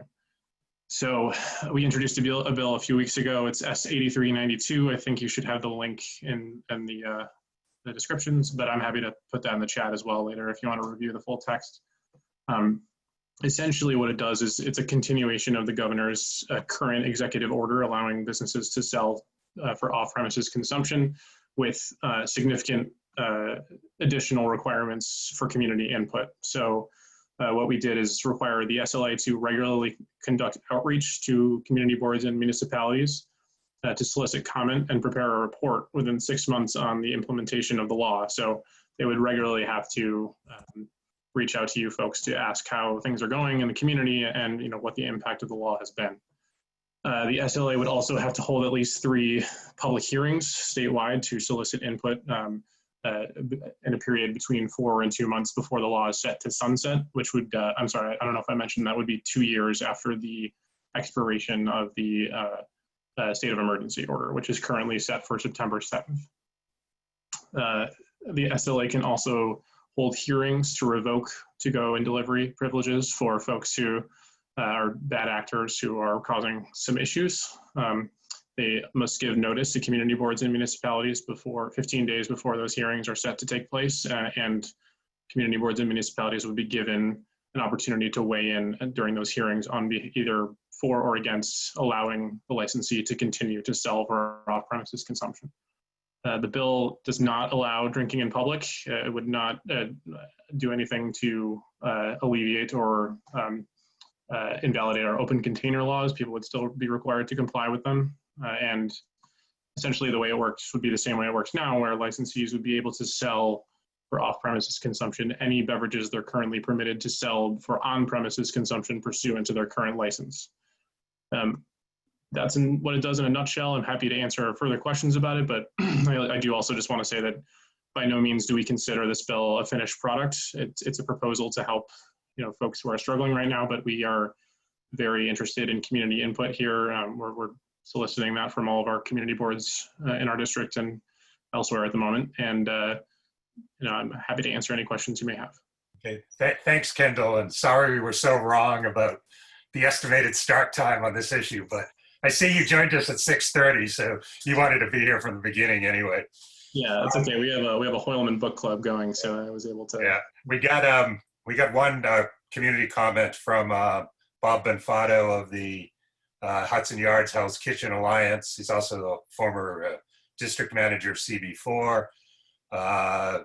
He says, as we work towards initial stages of recovery for COVID, we are especially sensitive to the difficulties faced by restaurant retailers. For many, permitting alcohol delivery has been a lifeline.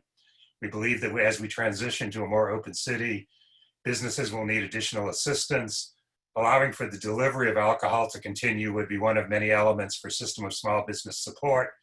We support New York State Senate Bill 8392, which would allow alcohol delivery to continue for a limited period of time.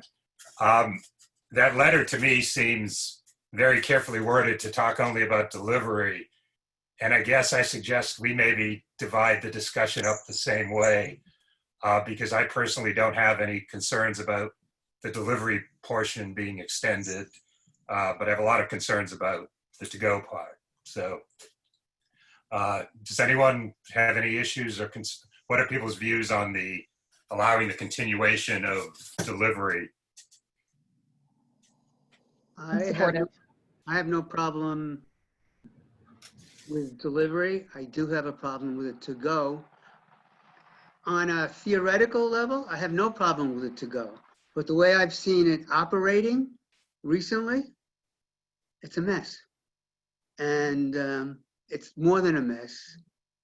With tables on the street, with no monitoring of what's going on. And I don't see any penalties involved. I would really be hesitant to accept a to-go under the conditions that I see now. Also, I would just say a delivery, yes, but I also would want an evaluation built into the bill before the 2 years after the end of the emergency. Some kind of step in between. How's it operating? How's it going? Sure. So, I'm sorry, if I can jump in there, there is something built into the bill for that. Between 4 months and 2 months before the bill is set to, the provisions are set to expire, the SLA has to conduct those 3 statewide hearings to solicit feedback from the community on how the law's implementation is going. I would prefer something earlier than that. I would prefer something earlier than that. If it's a 2-year period, I would like something at least in the year after. But let's hear from other people on the committee. Yeah, just to follow up on what Bert said, I agree that if to-go worked the way it was supposed to, you pick up a container of liquor that's adequately sealed and you take it home and open it and drink it, that would be fine. But unfortunately, we've seen that is exactly not how it's operating. You know, I find it hard to blame the restaurants and bars that are doing this because they're trying to survive. But what's happened is 9th Avenue, for example, has turned into a big open air bar. And we're getting constant complaints that the sidewalks are impassable. We heard firsthand reports that there were over 200 people out drinking on the one corner alone, the corner of 9th and 52nd this weekend. And the restaurants are taking the issue that it's not they can't do anything about it. You know, once they serve it to go, they've satisfied their duty, which is a little disingenuous since they're putting out the tables and chairs that allow people to sit there. So as some of us were on a call with Corey Johnson's office earlier this week, and no one can figure out an answer to this situation right now because there's no one who can enforce, you know, up to 7,000 restaurants suddenly selling liquor to go. So I'd love to see that working, but I just don't see how it could be enforced. Okay. I have 4 people who have their electronic hands raised. Inga, Morgan, Twee, and then Sabrina.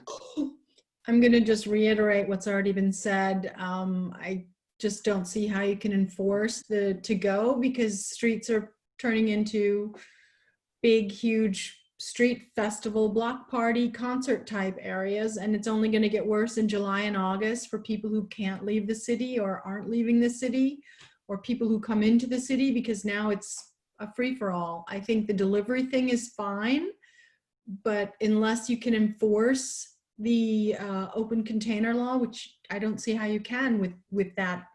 And it's not the restaurant's responsibility to chase people down the street if they move to the next block. I mean, you can't have them police themselves that way.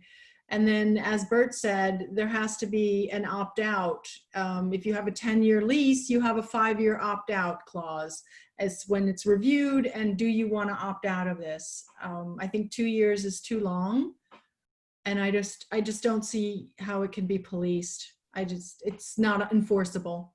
It's good intentions, but too many unintended consequences. Okay, thanks. So see Morgan, Twee, Sabrina, and then Christine. Yeah, it's a little out of hand from a person in the industry walking down or riding down on my bicycle. Don't like walking much. And it seems to me that it's hard to make that comparison right now, though, while we're dealing with this social unrest in the streets. What little police there would be on a normal day without a pandemic and without a lot of protesting going on, which is good protesting, but I don't know that we can do that and challenge the open container law that way. There's a lot of outlets for alcohol. I've said before, a bid of some sort that involved the one industry that probably has been least affected, in my humble opinion, the real estate industry. So maybe some bids could help enforce this. Overall, I feel it's hard to make that comparison in the last 15 or maybe 14 days with all of the things going on with all of our precincts being pulled away for good protests for the most part. I think that's got to be weighed into this conversation somewhere. You know, when I ride around in Chelsea and in Hell's Kitchen on 9th, 10th, 8th Avenue, and I see these clusters of people consuming alcohol from 3 until 8 p.m. Or whatever time, it's hard to not say that if there was a person, at least from my precinct, Midtown North, a cruiser saying, all right, you know, there's 3 tables there, that's 6 people, and the rest of you got to go home with your little containers. Lastly, from within the industry, I would hope we would consider closed containers, not sippy cups or plastic bottles. I don't know why I didn't say this sooner. Maybe from Brad Hoylman's office, we can think of a way of saying the container has to be a container that you open at home or something, which doesn't exist in these economic times. For my friends in the hospitality who own these restaurants on 9th and 8th Avenue who aren't going to be able to pay rent next month, period. And there are no commercial breaks for these people. And lastly, I agree with Bert. I think 2 years is kind of a long time. If that's what you were talking about, Bert, maybe I heard you right. It seems like I would have this a different way out of this if once things maybe come back to normal, if ever. Thank you. Okay, Twee? Yeah, I heard Mr. Jacobson saying that there would be 3 public hearings at the 4th month and the 2 months before the sunset. I didn't know when the 3rd one would happen. That's the first question. So I think I heard you say you weren't sure when the 3rd hearing would happen. Yeah, I heard the 4th month and 2 months. Sorry, you're a little quiet. So all three of the hearings would be required to take place within the period spanning 4 months before the law expires and 2 months before it expires. All the hearings would be statewide, one of which was required in New York, one of which is in Western New York, and one of which would be in the Capital Region. But is that what you meant when you said you were going to regularly reach out? Was that separate or is that? That's a separate portion of the bill. So the bill also requires regular consultation with community boards and municipalities, and that's an ongoing process that starts the second the bill's passed. So that is a separate thing from the hearings. What's the frequency of regular? What does that mean? It would be interpreted by presumably the SLA when they promulgated rules and regulations, but you know, regular generally means consistent. It would be up to them, but we would urge them to make that a very continuous, ongoing requirement. And I hear a lot of pushback in terms of to go. Do you know of any other cities that are doing this where it has been successful or any other solutions? I'm sorry, it's really difficult for me to hear you. She was asking on other cities. Kendall, other cities have had this or proposing this? Yes, yeah, there are cities across the country that have proposed similar legislation. I think I remember in Texas, they're strongly considering authorizing this both to go and delivery. I think Chicago is considering it as well. There are similar bills popping up in all states, but you know, I'm hearing a theme from the feedback we're getting, and we've heard similar feedback from other community boards, from other community stakeholders. So I just want to say we are aware of the enforcement issues with it. That's certainly a concern for us as well, and we don't want to enable, you know, folks to be congregating in the street, not social distancing, you know, getting drunk in front of people's houses. That is certainly not the intent of the bill, and it's well taken. We do we are concerned about that as well, and we're open to feedback on ways that we could tweak the bill to avoid that. Okay, thanks. Sabrina? I personally am very conflicted in many ways. One's I actually live in 50th and 9th, so I have about, so 51st and 9th, I can see it from my window. So it's definitely an issue. It's a party. It's a club. Till now, I can hear the music.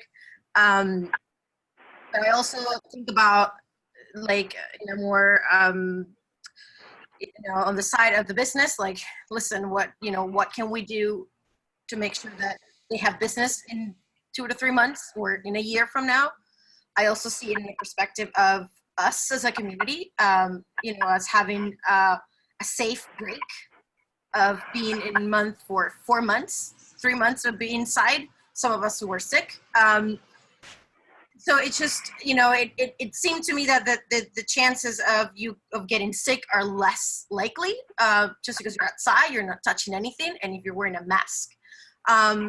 Ideally, there would be stipulations where someone gets a drink, walks with their drinks, and go home. But then how can we enforce that? And I also see the argument of, like, police. I don't see why the police should be here. Not for everything that's happening in the country right now.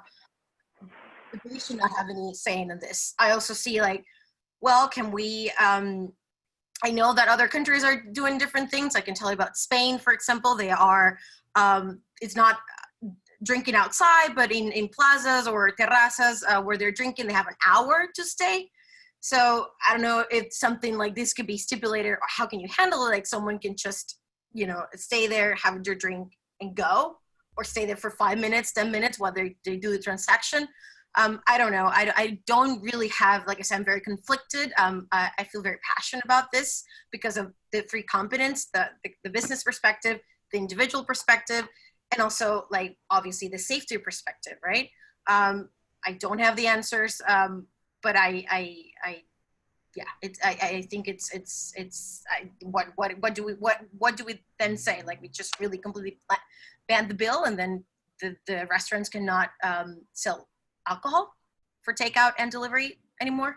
But I think, Sabrina, we're all okay with the delivery portion of it. Yeah, not delivery, sorry, it's just the takeout. Yeah, the other thing that is proceeding on a separate track, which is what makes the current behavior so frustrating, is there's this major effort to open up parks and streets and roadways to allow food and beverage sales outside with appropriate social distancing and appropriate guidelines.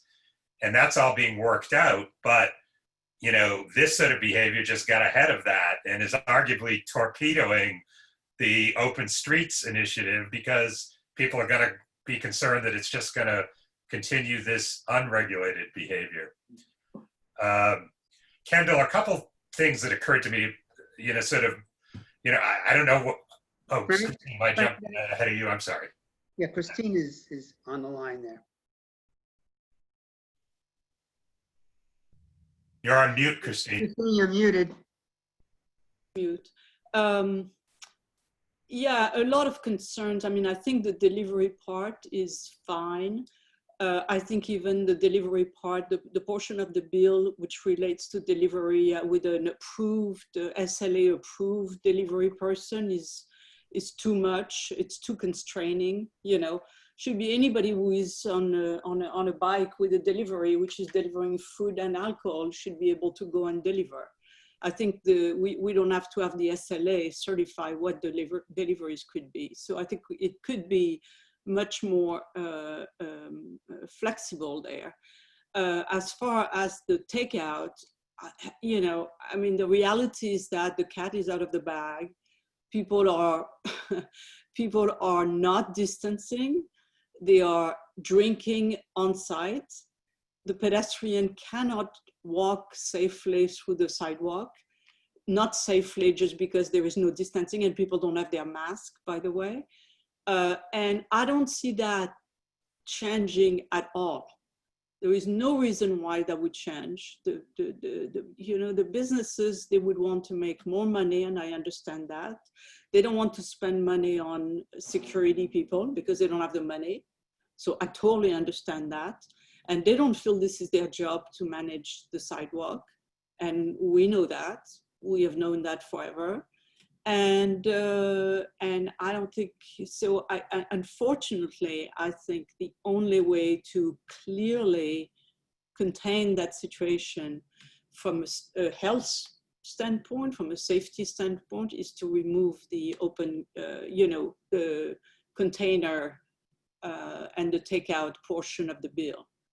And then finally, that this should have a sunset provision of 1 year, and then the hearings should be, if you want to extend it, then you have hearings, not the other way around, because we know if there are hearings and the law was 2 years, it's not going to be cut after 1 year. So I would want to have the sunset much earlier, and then consultation to expand it if needed, and not put us again at the disadvantage of we are consulting the community board, but at the end of the day, the SLA wants whatever they want. I just want the bill to be very clear that in 1 year it's over, and then there could be consultation there saying, look, we still have a lot of people hurting, we should expand it. But the takeout has to be taken out of the bill. The situation is completely out of control, to my opinion. Frank, did you want to continue? You've muted, Frank. Everyone has to do it once in this call. I was just wondering if, we wanted to talk about modifications to the to-go aspect of it, or are we heading, as we seem to be, to just, well, Kendall, I will make one point. I think allowing the to-go to be coextensive with the business's current license or 4 a.m. is particularly catastrophic. Oh, yeah. Because what that's going to mean is it's last call and everyone buys 6 drinks to go and they go sit in a park somewhere or sit on the curb. Or they drink it right there in front of the building. You de facto are extending everyone's liquor licenses and by an indefinite. I don't know that you want to start to nitpick him. I mean, yeah, we should mention that, but we should also mention the takeout is really bad. Yeah. No, I just pointed that out as like a, yes. A sort of specific issue. Just a second. I see there are 2 other people who, now it's only 1 attendee. Has anyone signed up to speak on this, Nellie? No. Reading, I'm going to jump in. Closed container takeout. Restaurants can pivot to bottles.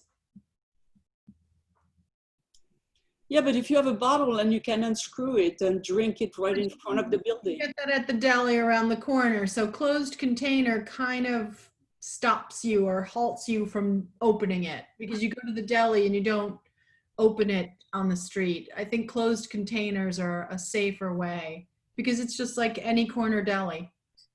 Okay, Wendy and then Morgan. I would just add, I agree on the closed container. I think one of the issues that we're having is that these changes were made and there was no guidance really given to anybody, right? So citizens were sort of like, oh yes, this is a fantastic opportunity to get out of my apartment finally. I can't go into a place, but no one seems to care that I'm drinking on the street. So I don't know if it's a part of the bill or if this is in our recommendation, if we're writing a letter, but I think if you can combine clear guidelines for restaurant operators, clear guidelines for the community, and then I agree that there's an overall cutoff to takeout, so it does not align with your liquor license time, so we don't have anybody getting drinks at 1 a.m., 2 a.m., a cutoff at 11 p.m. or something. Then I think that's something that feels manageable, because to Inga's point, right now you can just get liquor anywhere and open it, right? But I think we just need clear guidelines as to how we deal with that as a community. But I think it's worth exploring keeping that as an option, just because we do know how dire the situation is for our restaurants. Morgan. A sealed container, and years ago when we used to get liquor, at least from within the nightclub business or the hospitality industry, there was a seal, a New York State seal that went over the outside of the bottle. Like, operators need any more restrictions or do we need to be able to sleep on the street, although I'm up all night? Maybe a seal that is issued from New York State, and when you sell a margarita or a container of some sort that is sealable, it gets some kind of rubber seal or plastic seal that if I break it and I'm walking down the street drinking or out in front of the venue, and if there was some way of enforcing it during these unique times, that seal would be a way for somebody. I know it seems crazy, but how we're going to enforce it, but we're going to start somewhere. I think saying just no or getting rid of the to-go is going to be dangerous. We know better than to corner the SLA from any angle, from the industry or from the residents, or just, I think there's got to be something else that can be invented that's within somebody's budget. That if you want to do to go, you have to use a certain container, and the seal goes over it. And if you break the seal before you get home or away from a public park or a street, that seal is a giveaway. We haven't had that on bottles for 20 years, but when we used to buy liquor at a store, you had a little seal that went across it. Am I right? Somebody help me here. Thank you. Okay, I have hands up, Sabrina, Christine, and Frank, and I'd like people to be aware that it's 8 minutes to 10. I'll be fast. I oppose the idea of completely banning takeout alcohol. I think we can work with the stipulations first. And then if that doesn't work, then we can revisit. So, I think we need to look at this bill as something that would extend it by 2 years, right? But nobody's saying it's going to stop right away. The governor is going to have to say to make a decision to stop that. So nobody's going to talk about stopping takeout today. All right, we're talking about whether we need a law to extend it by 2 years. Right now, I don't know when the governor would say this is over. Let's say he says it's over at the end of the summer, right? Phase 3, phase whatever, November. The question here is whether we need a law now to extend it beyond November by 2 years. That's the question. So if I may jump in just briefly, the state of emergency is set to expire on September 7th. So that's when this would take effect, and then it would go for 2 years. So I'm certainly hearing, I think, concerns that we also have, heard from other people and that we understand, and potentially a willingness to work with our office on suggestions that could potentially make you guys a little more comfortable with the idea of the bill. If there were more checks, maybe less of a time period, some more checks on, what folks were allowed to do, maybe some seals. That is all, those are all things that we are very happy to work on. I think, I'll take the idea back to the senator, but I think shortening the time period maybe of the extension, building in more community input earlier in the process, whatever you'd like to suggest, certainly I'm happy to take that back to him and discuss it with him. And he's communicated that he's very, very open to, considering those things. This is an initial proposal we made to get this conversation started, but we recognize that this would take some more, input from everybody involved. But also, I mean, somebody needs to help us now with the current situation. Certainly understand that. And before we are thinking about extending and doing bills and all that stuff, right now, everything which should be enforced is not, and we understand why, but we don't even know what to do. Yeah. So that's a big problem of having any law proposing to extend, even with caution, the status quo. It's like right now, 9th Avenue, it's a mess. It's a real mess. Yeah, that's the issue. If someone could help find a way to solve the current Wild West problem out there, we'd be a lot more amenable to this. Because honestly, I think enforcement's a big issue. The SLA would enforce whether a bar, actually sold it to go and put the right label on, but the SLA is not going to blame the bar or restaurant for anything that happens once that person takes it outside. Right. So the question is, who enforces the open container law and the public drinking? And unfortunately, even pre-riots, people were going up to the police parked on the street and pointing out these mobs of people, and the police were not doing anything. So I don't know if that's policy, these individual people, but we've gotten multiple reports of that happening. So there doesn't seem to be anyone who is stepping up to take on the enforcement of the current problem, which, as Christine said, would just be amplified the more and more people do this and get away with it. I would just want to take the temperature of the committee. Do we think we want a resolution, or do we think we've communicated enough to Kendall, to the senator, what our feelings are? Inga? You're muted. Unmute. Okay, that was my turn.